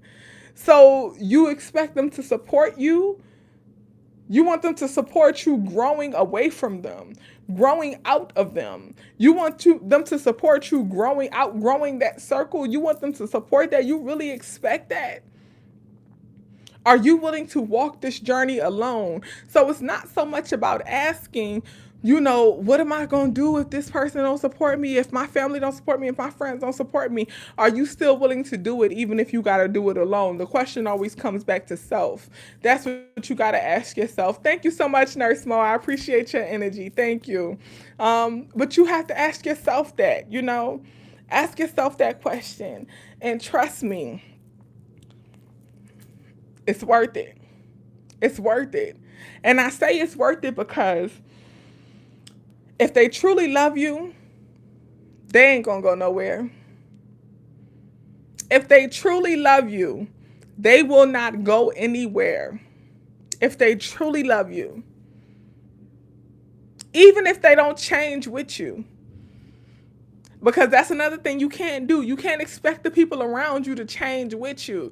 You can't expect them to start doing altar work and to be burning candles and lighting sage and loving incense and having crystals and wanting to do Reiki and prayer and talking about Orisha. You can't expect them to change with you, okay? But you would hope that they would want to be with you as you change. However, even if they don't, will you do it anyway? And also, if they truly love you, even if it's support looks like them stepping back and just letting you do you, they gonna be there. They not going nowhere. They not going nowhere. If they truly love you, they're not going nowhere. We have to we have to transform our definition of support. Sometimes support is not people joining you on your journey. Sometimes support looks like them backing up and letting you do you. That's what support looks like sometimes. Sometimes it's just backing up and saying, all right, you on this journey, you got it, do your thing. Okay, sometimes that's what supports look like, and that's okay. That's great. So if you have a wife or you have a husband who may not necessarily be all the way gun-ho and on the spiritual journey with you, but they kind of just like, I don't know what the hell you doing, but that's also support. All right, that shit a little weird now, but whatever. You know what I'm saying? That's also support. You can't expect them to hold the crystals and with you. You can't expect that all the time. Sometimes you just gotta be like, okay, well, thank you for going to the other room while I meditate. Sometimes that's support, okay? Because they also don't get it. And then also, we have to be mindful to not shove it down their throats. You know, if they ask, answer the question. If they show a little curiosity, like, all right, what's that little thing you got over there in the corner with them candles and shit? What you doing now? What is that? Oh, it's the altar. You know, it's a little altar. This is why I have an altar. This is what an altar means for me. You know, this is where it comes from. You know, show them a few resources, a couple books, you know, a couple chapters, you know, things like that. Yeah, you know, they could be concerned. They never be concerned. You know, mama got the right to be concerned because mama ain't raised you like that. Mama like, look, we was raised Baptist. I don't know what you doing over here talking about Orishas. Okay, we plead the blood of Jesus. All right, but sometimes you gotta say, you know, mama, I still know the blood of Jesus, and I still value and I honor and I appreciate Jesus. But also, have you ever heard about the Orishas? You know, well, this is what the Orishas is. Mama, this is the difference between worshiping and honoring. This is the difference. When I pray, I still acknowledge Jesus in my prayers. You know, honoring Orishas does not cancel out Jesus, mama. Sometimes you got to explain that stuff. You know what I'm saying? Because it's true. Honoring Orishas does not cancel out Jesus, okay? So explain that. You got to explain that. You know what I'm saying? Let mama, let your husband, let your wife, let your kids know what you're doing. Which brings me to the next question. People with children. This is question 5. I have children. What should I do with my children? I want to teach my children about spirituality. Where should I start? Stuff like that.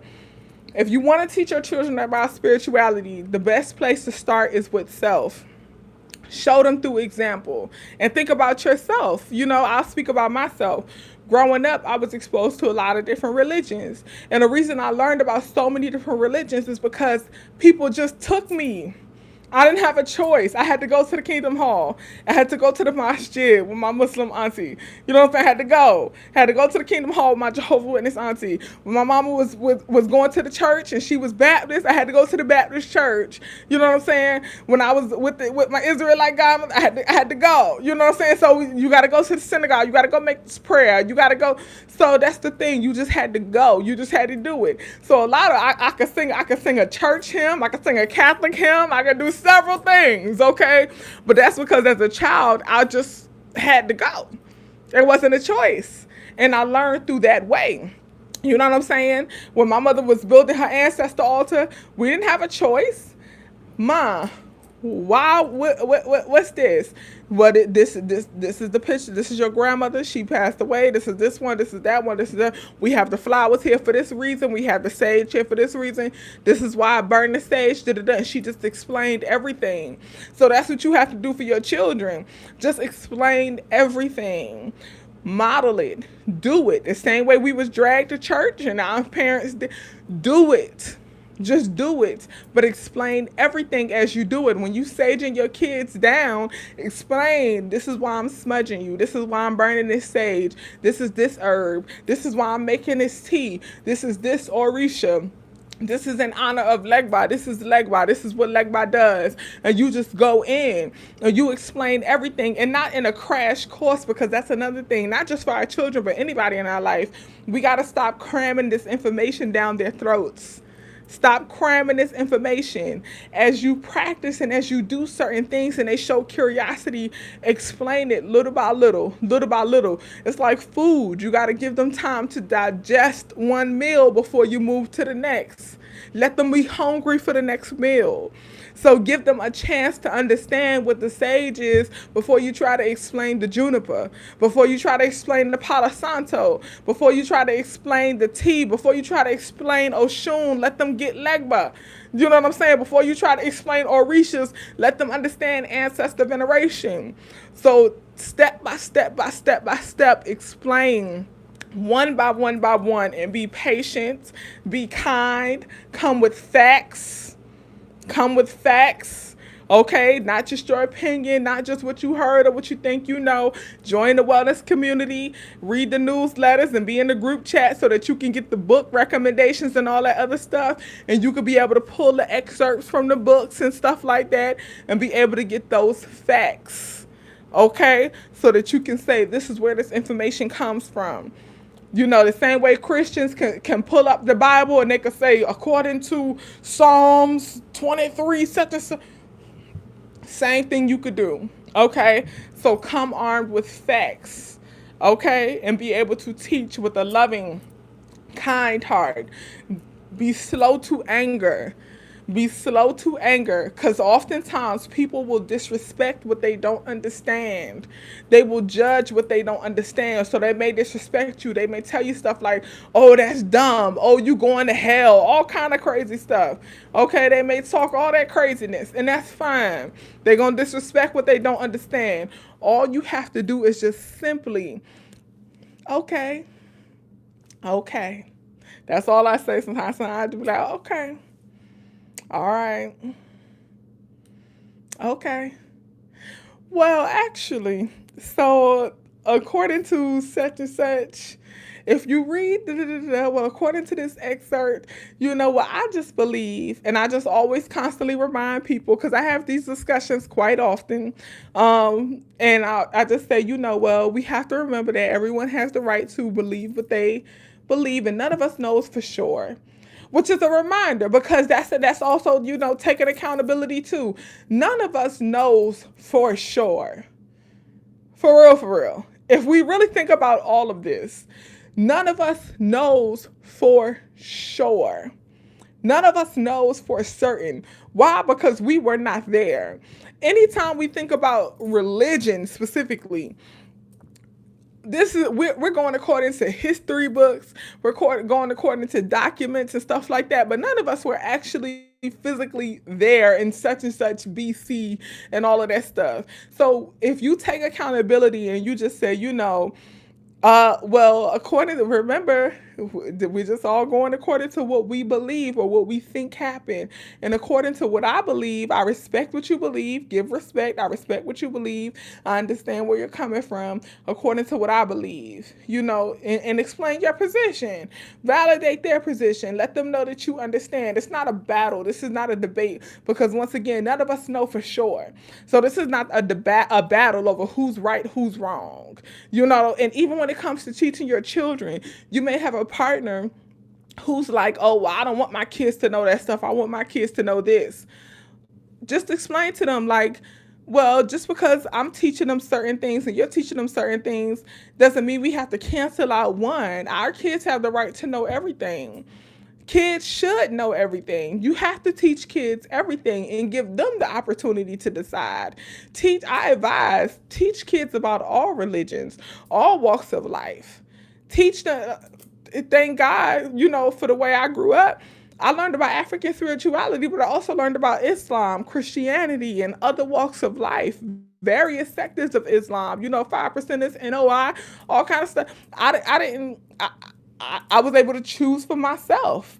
I wasn't forced to, oh, this is all we know and that's it. Teach your kids everything so you can remind your partner, like, it's okay for them to know multiple things. And when they get older, they can decide for themselves what they feel, what their spirit leads them to, what they think is right for them. You know what I'm saying? So just be patient with that. Be patient. Okay, I'm going to go back and I'm going to answer some of y'all questions. And then I'm going to head on out because we are already an hour and a half in. And I don't want to be... I saw somebody said they started it off with questions. Okay. Garrett said, blessings, QueenPo. Blessings to you, Garrett. Much love. My question isn't common or usual for someone to receive a random Odu for you, or is that something that you have to ask for? Is it common or usual for someone to receive a random Odu for you, or is that something that you have to ask for? Okay, I don't want to go on my whole tangent about, like, people receiving something for you, nor do you have to ask for it. If your spirit makes you question it, if your spirit tells you it's not right, it probably ain't right. If your spirit tells you to go with it, go with it. But just be mindful about, don't believe everybody who say, oh, I received this on your behalf, or I received this, I feel like I should know. Don't do that. Don't do that. If your spirit feels like this is the right thing, your spirit leads you to and feels like this is good, then go with it. If your spirit makes you question it, and that's with anything. That's with, if somebody says, oh, I got a revelation or a prophecy or an Odu or anything on your behalf, especially if your relationship with your spirit guides and your ancestors is strong, don't just be believing anybody with anything and everything, okay? If your relationship is strong, if it's meant for you, it's going to come for you, but just follow your spirit on that one. People be lying. False prophets, okay? My question is Carmelita. I like that. Carmelita Clark. What do you recommend to help you interpret your dreams or even visions? I have vivid dreams/visions quite often. They often manifest. Pay attention. So you already are on your journey. You are already on your path. You're already on your way. You already got it. You got it.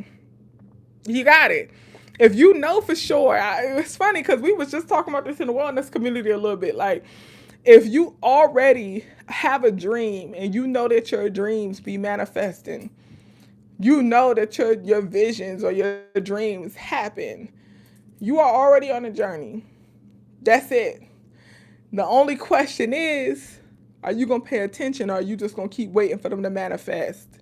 If you know that your dreams be manifesting, you know your visions be manifesting, are you going to keep waiting for them to manifest, or are you going to heed the warning and do something before they manifest, or to help them manifest? Because sometimes it may be something that you actually want to manifest, and it may be something that you can actually do in your real life in order to help them manifest. Or it may be an omen, or your dream or your vision may be an omen of something that you can intervene in, something you could stop. Do you want to stop it? Do you want to wait and then turn around and, warn somebody or do some altar work or something to prevent it from coming to pass? So now it's about, what are you going to do in the interim? That's what you have to do. Once you recognize that you get these dreams, you get these visions, and they actually manifest, the real question is, what are you going to do in the interim time? What are you going to do in the meantime? Are you going to tell people? Are you going to warn people? Are you going to do work to help them manifest or help them come to pass? Are you going to start doing preventative work to stop them from manifesting, to stop them from coming to pass? It's about what are you going to do in the interim?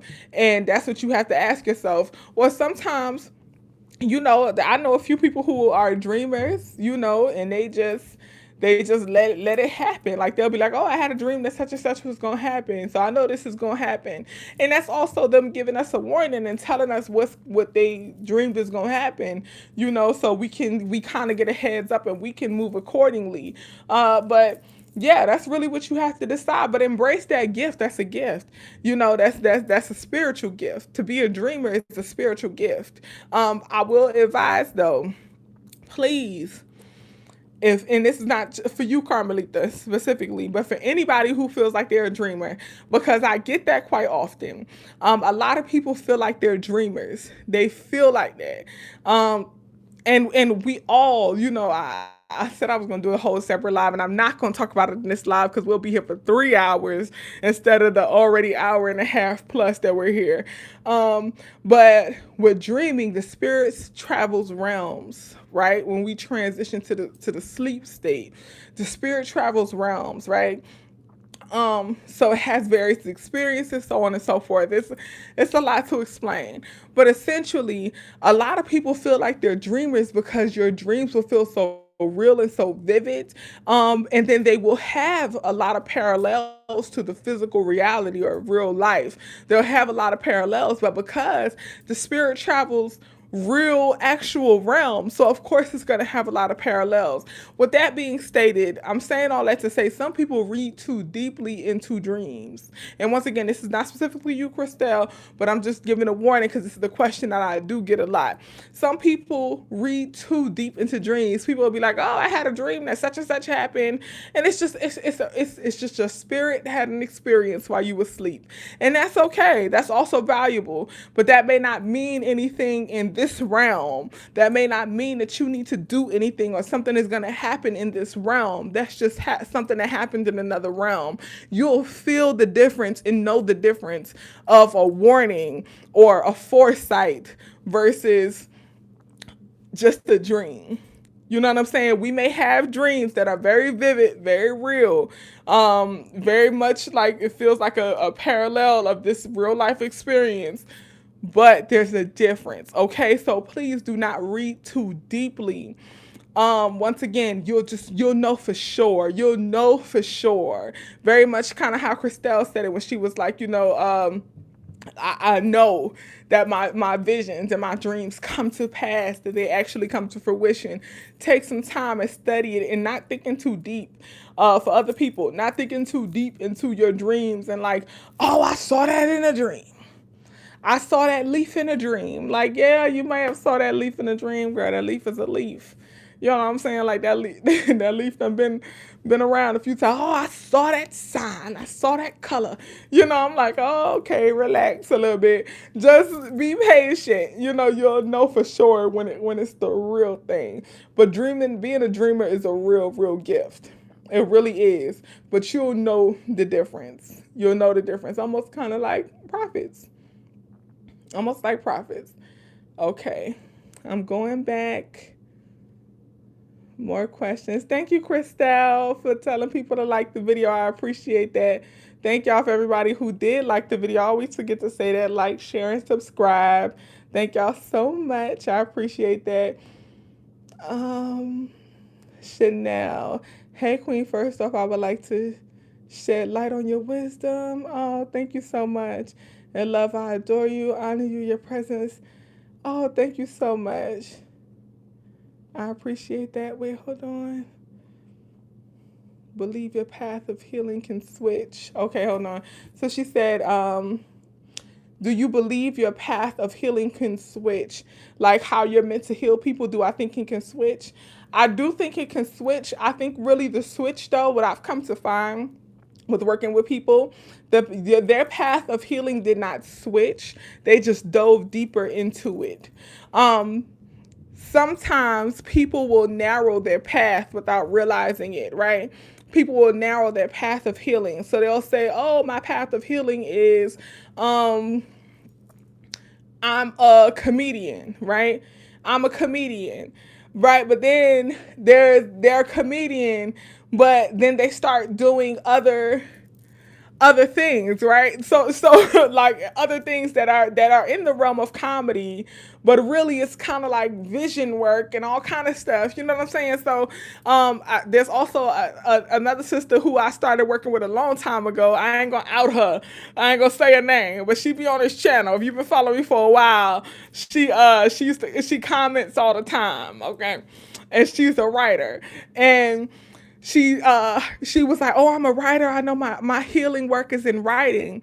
But really, one of her healing mechanisms was writing. One of them was writing. But as she started going through, she started doing her writing. People from her blog started contacting her. Then she starts doing consultations. And she's like, oh, I feel really fulfilled doing consultations. I realize this is healing work too. Then once she started doing the consultations, now she's starting a YouTube channel, which I'm going to have her featured on my channel so we can help get her some exposure. You guys could be able to hear this beautiful sister so eloquently speak about her spiritual journey, but now she's starting a YouTube channel. So this is my thing. When I say, like, you know, can your spiritual journey switch? I mean, can your healing mechanism switch? It's not so much of your healing mechanism switching or your healing path switching. Really, it's more or less about you are a healer. Healers show up in different forms. Healers manifest in different forms. That's the overall journey. That's the overall thing. The overall purpose is you are a healer. Okay. So that can come in different forms, not just one form. You may realize that you thought that, you know, the way that you heal is this way, and that's one way that you heal. But then you may, that path may lead to this path, and this path will also help you do some healing work. And then that path opens you up to another path, and that path also helps you do some healing work. So that's why I say the overall is healing, but those paths look different. Now, specifically, and that made me, that triggered like another thought, speaking of switching paths, when with like the spiritual journey and people being on different spiritual paths and you know, deciding to switch over to another spiritual path. And when I'm going to speak specifically about like African traditional religions, right? I had a sister speak to me about she was on a journey. She was Yoruba religion, so she was studying Yoruba religion. She had been initiating, had become a priestess, right? She had become a priestess of Oya. So her being a priestess of Oya, she started feeling a calling to voodoo, right? She started feeling a calling, and she was like, oh, I would feel like a traitor. I would feel wrong. You know, if I follow this calling to go to voodoo, I feel wrong. I feel like I shouldn't do it, yada, yada, yada. So she was basically asking me, like, is it wrong if I switch paths? Is it wrong if I do something else? And I'm trying to decide how I should word this as gently as I can. Essentially, I will say, when you are a spiritual person, no one religion can hold you. Our spirits are too big. Our spirits are too big for one religion. Our spirits are too big for one religion. No one religion will be able to hold you.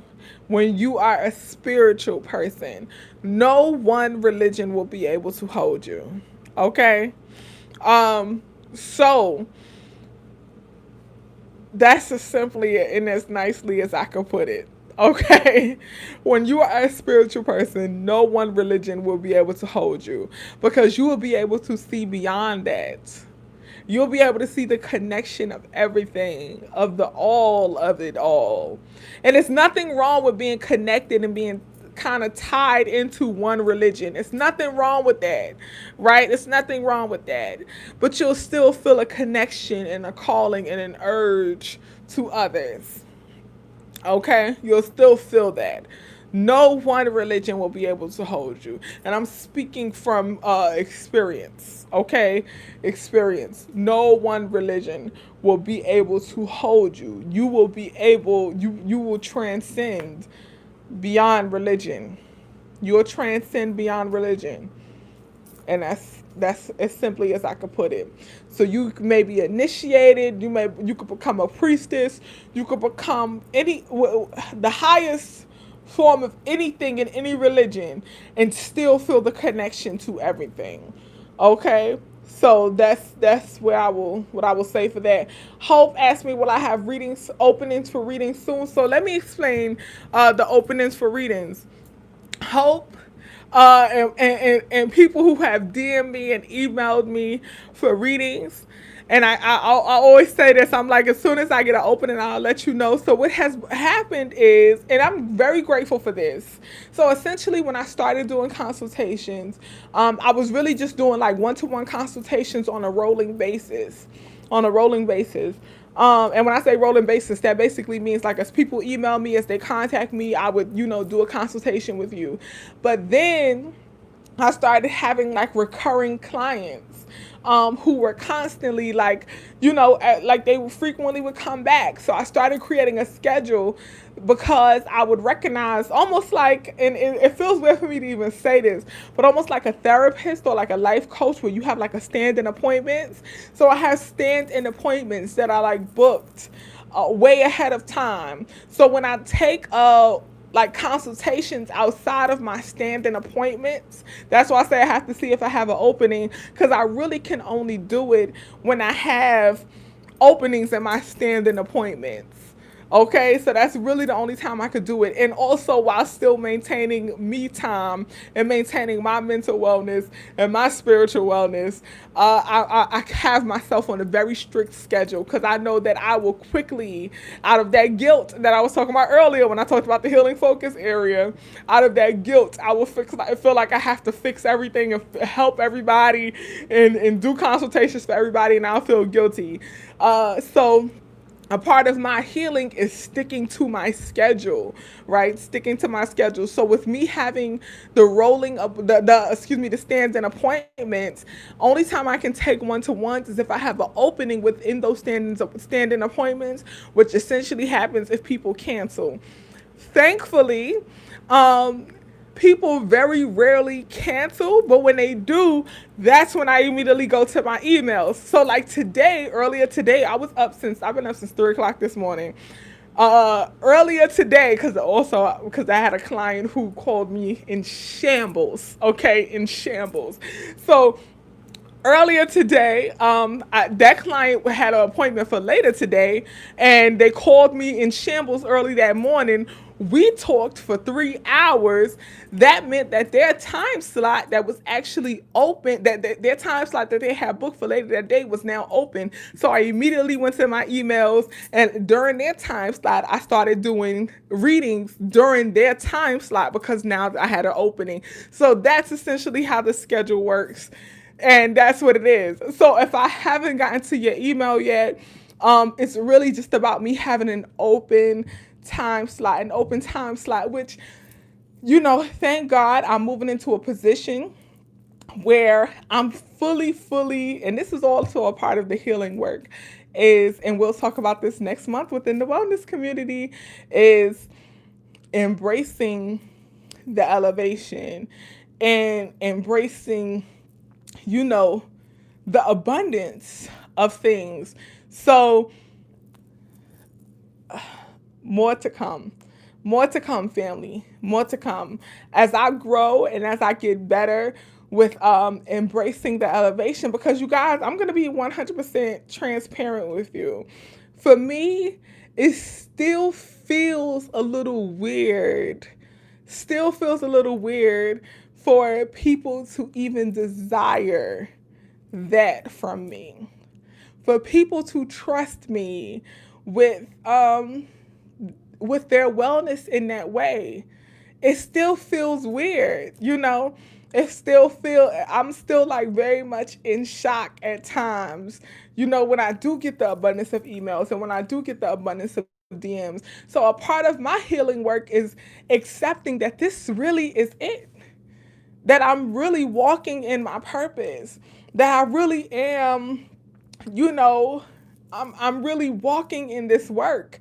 And I'm so used to like doing healing work and doing consultations and stuff on the side, on top of having a 9 to 5, that I'm really like working on and embracing that I can do this full time and I'm able to do this full time. So really doing this full time. I don't know. I'll explain that in another live. Maybe that'll be my healing focus area for the next cycle. Maybe that'll be it for the next cycle. And I'll share that journey with y'all. But next month, I'm going to talk a lot about that. I'm going to talk a lot about that next month with the wellness community specifically. Like I said, the next newsletter is going to be all about fulfilling your purpose and leveling up and fulfilling your purpose, right? Because once again, my intention for all of us, even my clients, I always tell them, I don't want my clients to ever be dependent upon me. I don't want my family, my wellness community family, I don't want y'all to ever be dependent upon me. I want all of us to be independent thinkers and independent growers and independent healers. I don't ever want you to be dependent on me. So my intention is I want to teach you, and that's why I'm so open about my healing journey, because I want to teach you how to do this work for yourself. My intention is not to tell you, well, this is what you do, this is how you heal, this is what you do. No. My intention is for you to be able to do the work and identify within yourself, okay, this is a trigger for me. Okay, so this is leading to this trauma. Okay, so this is the healing work that I need to do. Okay, so my body is bothering me at this point. This is the stretch that I need to do. These are the herbs that I need to drink. This is what I need to, I want you to be able to do that work for yourself. And then I also want you to be able to teach others to do that for them. You know what I'm saying? I want you to, because once again, as I always say, I truly believe in a healed world. I still believe in world peace. I still believe in all that other, world peace. I'm that person. I still believe in that. And I truly feel like if we all just did that for each other, if everyone was able to, be that person for other people, where somebody can call you. I had one of my good friends, he told me today, he said, hey sis, I was thinking about wormwood. What is wormwood? Well, what do you think about wormwood? And because I'm familiar with, I'm an herb lady, I do herb work, I was able to tell him about wormwood, and this is what you do, and this is what you get it from, and this is what it's for, and this is how long you take it and stuff. And the intention is he'll eventually be able to tell the next person, because as he practices it and he uses wormwood for himself, he'll be able to tell other people about it. I told a lot of my friends and family in the wellness community about sea moss and stuff like that. This is what you do. This is how you use it. This is what it's for. This is, and they can tell other people. So that's the intention. That's the intention, family. Really, truly that each one teach one philosophy, student to teachers, to student again, then back to teachers. Absolutely. That's truly what it is. Thank you for that, Christelle. That's truly what it is. All of us are, I always say I'm a forever student. I am a forever student and proud of it. I'm a forever student of life. I'm a forever student of this world. I'm a forever student of the universe, of God. I'm a forever student. And I'm a teacher on the side. Forever student and teacher on the side. And we all are. And I feel like by the time people, come discover me and discover my channel, they're ready to be students. But my intention is to help you prepare to be teacher. It's to help you prepare to be teacher. Forever students, teachers on the side, and we all have the ability to do that. You know what I'm saying? I see, and I'm so thankful for so many people in the wellness community who have been there. And I love in the wellness community seeing people who started out, coming with questions. And then now they're, for the most part, the people who be answering other people's questions. They first joined and they were the ones with the questions. And then a couple months later, they answering everybody else's questions. And that's the journey. That's the goal. You know what I'm saying? That's the intention. That's how we do this work. And that's what excites me, and I love that. And eventually they'll have communities, and the wellness communities get bigger and bigger and bigger because they have their communities, and we all connect together, and then we'll be able to do wellness retreats and all that other good stuff together. You know what I'm saying? So that's the goal, family. That's the goal. I think I'm going to answer one more question. And then I'm going to get out of here, y'all. We are almost at 2 hours. But I've been gone for a week. So I don't feel that bad about these 2 hours. Let's see. You saw a grain of Eric trying to be friends about. I saw that grain of rice in my dream. That's a fact, Eric. That's how people be. I saw that grain of rice in my dream, I was wondering. Okay. I'm scrolling all the way back. Let's see. Okay. I think I got all the questions. I think I answered everything. I'm scrolling back. Thank y'all so much for all the love. I'm scrolling back through the comments. I appreciate you. Excuse me. How do you respond to a family member who feels apprehensive? I answered that already. Yeah, so I think I pretty much answered all the questions, family. All right. I think I pretty much answered everything. If I haven't, you can put it in the wellness community group chat. If you are in the wellness community, y'all know I'll be in there every day. So if you're in the wellness community, put it in the group chat. I'll answer it. Brandy or Orange Moon or somebody will answer your question if you are in there. Thank y'all so much for joining me on this live. I appreciate y'all. Do you fast for the new moon? Do I fast for the new moon? I don't fast for the new moon in particular. I have my new moon ceremony that I do. I shared that a long time ago. Oh, I wanted to say that too. So I posted a new moon ceremony video and I had posted a full moon ceremony video on this channel, right? And in those two videos, I was speaking specifically about the new moon. Like, for example, I don't even remember. I know for the full moon, it was the super full moon at the time. And then for the new moon, I don't remember like the planetary alignment for that specific new moon. However, I clarified in the video, but I want to clarify again that whatever, the type of moon was not conducive for the type of ceremony that I did, if that makes sense. So the new moon ceremony that I gave and the full moon ceremony I gave, it did not, it's not conducive to the type of moon that there was. There's a difference, okay? So, I'm not gonna say a difference, but there's a difference. So, essentially, the type of moon that there is, for example, like right now, we have a new moon in Virgo. So it just essentially tells you what is to come or what is highlighted for that cycle, right? So you could have a full moon in Aries or a full moon in Aquarius or whatever.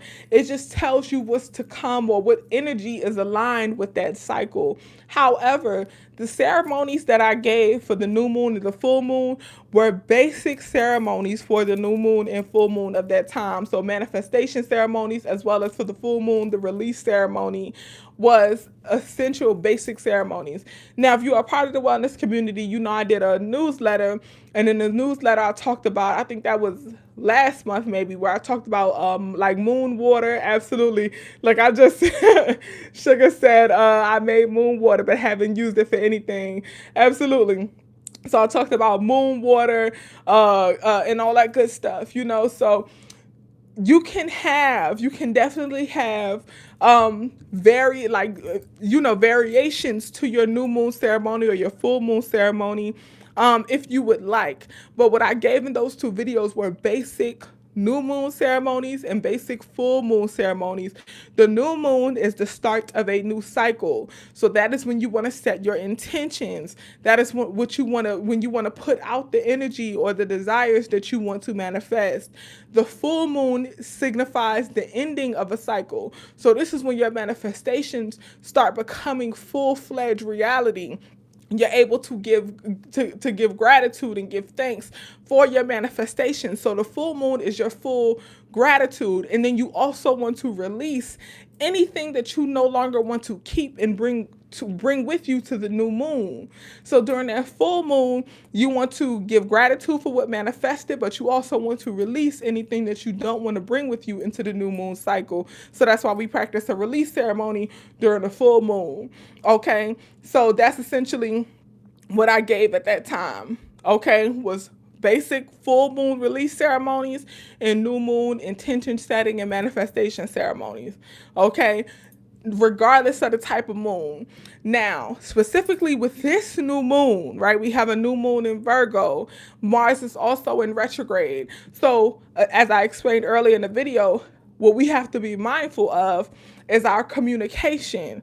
We have to be mindful, be slow to speak, quick to listen, and really go into deep reclusion, right? Because this is a time with that Mars being in retrograde where a lot of people should be, any type of retrograde, whether if it's Mercury retrograde, Saturn retrograde, Jupiter, and I don't care what planet goes into retrograde.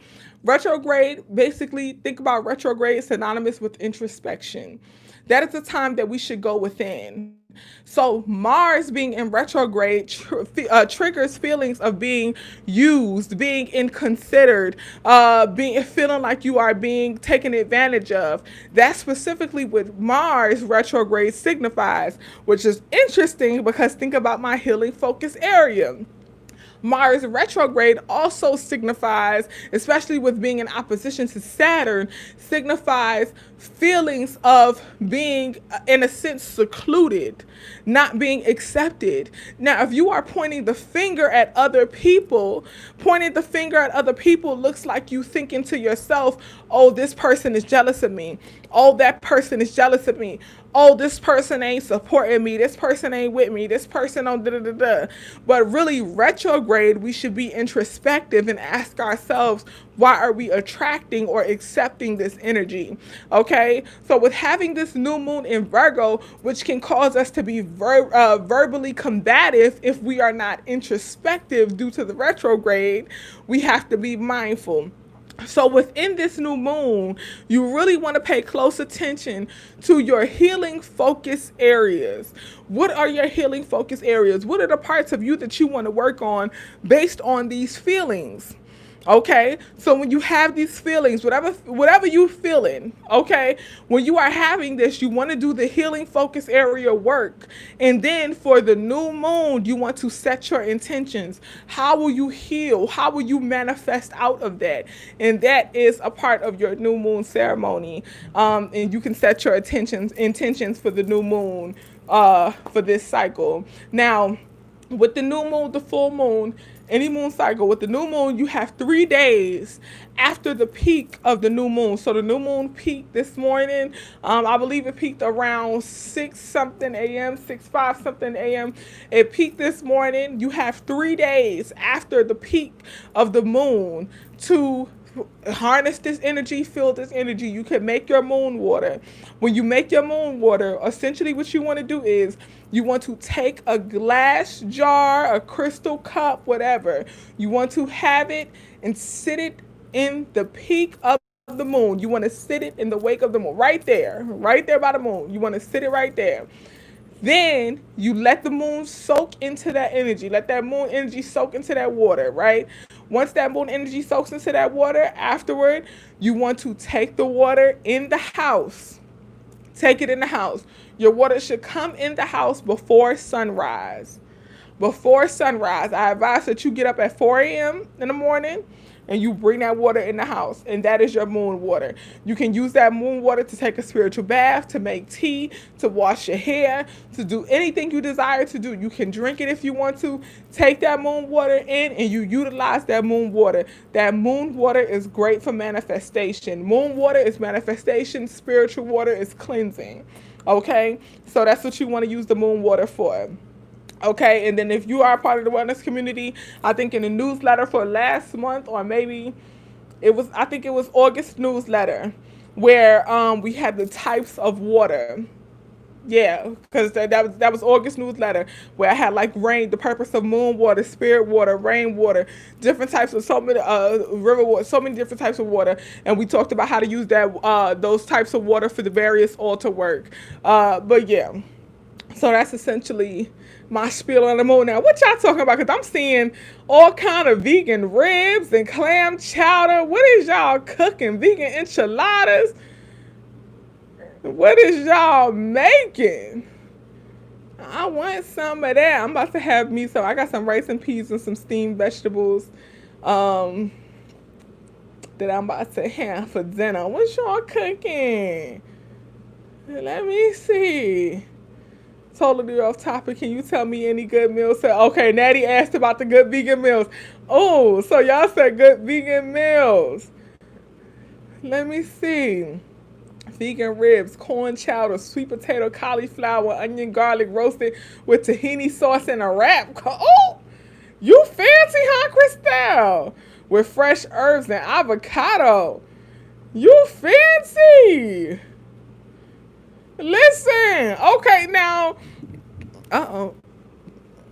my phone on 10%. Y'all know my phone. I be talking my phone to death, and I charged it fully before I did this live. Okay, vegan lentil tacos with avocado lime sauce. Come on now, how you do the vegan neck bones? What is y'all making vegan neck bones out of? I need to know that one. What is the vegan neck bones? Okay, tell me how to do a vegan turkey wing, because I miss turkey wings. Okay, tell me how to do a vegan turkey wing. I need to know that recipe. Anybody got a vegan I saw vegan oxtails. I haven't tried them, but I saw them. And I definitely want to give that a little taste. But my vegan recommendations, we was talking about this once again in the wellness community group chat. I was explaining the value of various African foods. So when I was in Ghana, that really like sparked my interest in like veganizing everything. So in like veganizing various African dishes. So making light soup, vegan version, for Nigerian, a goosey soup, vegan version, a goosey super fufu, light super fufu, a bono super fufu, a banku, various things like that, having red and beans. So I would say that, for me personally, when I want to do it up for the vegan thing, I start exploring different cultures, right? And I just start thinking to myself, how can I make a vegan version of this? So vegan egusi soup from Nigeria, vegan ogbono soup, vegan light soup, fufus, bankus, making red and gari, various things like that, bofro, stuff like that. I started just doing like vegan versions of all kind of dishes, and that's essentially like a vegan burrito, Mexican food, vegan burrito, vegan enchiladas, as someone has said. So I just started exploring different cultures, making vegan Chinese food. My aunt right now, she's heavy into figuring out how to make her own Chinese food and make it taste authentic. And for me, I'm like, okay, but how can we make that vegan? Okay, so you making lo mein and such. Okay, how can we do a vegan version of that? So various cultural dishes, and just asking myself, how can I make this vegan? Now y'all super advanced out here talking about vegan neck bones and all that other stuff. Does going vegan, vegetarian help you with your spiritual journey? That's a good question, Alicia. And this is going to be my last question, y'all, because my phone on 10%. And I don't want it to die and not be able to say this live. Christelle said yes. This is my thing with being vegan, vegetarian, or any type of change in your diet with not wanting to eat meat and things like that. I will say, I try not to push anybody out of eating meat, right? I try not to push anybody out of eating meat. People will come to that in their own time. But what I will say is, as you increase your spiritual relationship, as you increase your universal connection with all, with everything, after a while, it won't even feel right. It really won't even feel right. You really just got to do what's best for your body. For some people, especially depending on their orisha, depending on their ori in their head, right? Whatever your head is, for some people, eating meat is a part of their head. See, that's what a lot of people don't know. Okay, you join certain African traditional religions. If you are almost a specific orisha, I ain't gonna tell you because that's too much information. But if you are almost certain orishas, you may have to do certain ceremonies where you may have to take in the body or the blood of specific animals, and that's a part of that ori being that orisha being your head, right? Being your ori, right? So I can't say that the spiritual journey is tied to or connected to not eating meat. I will say you have to do what's best for your body. For me personally, as I increased in my spiritual journey, and as I dove deeper into my spiritual journey, just eating certain meats and certain things just didn't feel right. You know what I'm saying? It didn't feel right for me. However, in Islam, that's why they have like being halal, like halal food. It's respecting and honoring the animals that have sacrificed their life for your food. So I don't want people to think that, oh, if you're really a spiritual person, then you won't eat meat or you won't eat food. If you are honoring and you're giving respect and all of that stuff for the animals that you are consuming, then that's a part of your spiritual journey as well. So I don't really want us to fully tie those things in and make them synonymous. I would just urge you, do what's best for you. Do what feels good and do what feels right for you. As you dwell within your spiritual journey, if your spirit leads you to stop eating meat, stop eating meat. If your spirit leads you to cut out certain things, cut out those things. But don't feel like you're not spiritual if you still bust down some oxtails and some curry goat if you want to, okay? Those two things are not synonymous, but to each its own, okay? Absolutely. Follow your prompting in all things. Absolutely. Follow your spiritual guides, your spirit guides. You're not more or less spiritual if you're vegan or not vegan. The same way somebody is not more or less spiritual if you have a altar versus don't have an altar, if you do this and don't do that. There's no hierarchy of who's better or more or less spiritual. There's no hierarchy. What's best is do what's best for your spirit and do what your spirit leads. There's people out here who got all the works and all the. I went into a sister house and she had an altar, an individual altar for every single orisha. Her house was covered in altars. All her ancestors covered in altars. But how you gonna win when you ain't right within? Shout out to Lauryn Hill. The sister wasn't right within. You know what I'm saying? She wasn't right within. So it don't matter what you really doing in the physical realm if your spirit is not aligned in the right space. So check in with your spirit. If your spirit leads you to do it, then do it. Do what your spirit leads you to feel is right and take your time and just follow your spirit. Okay?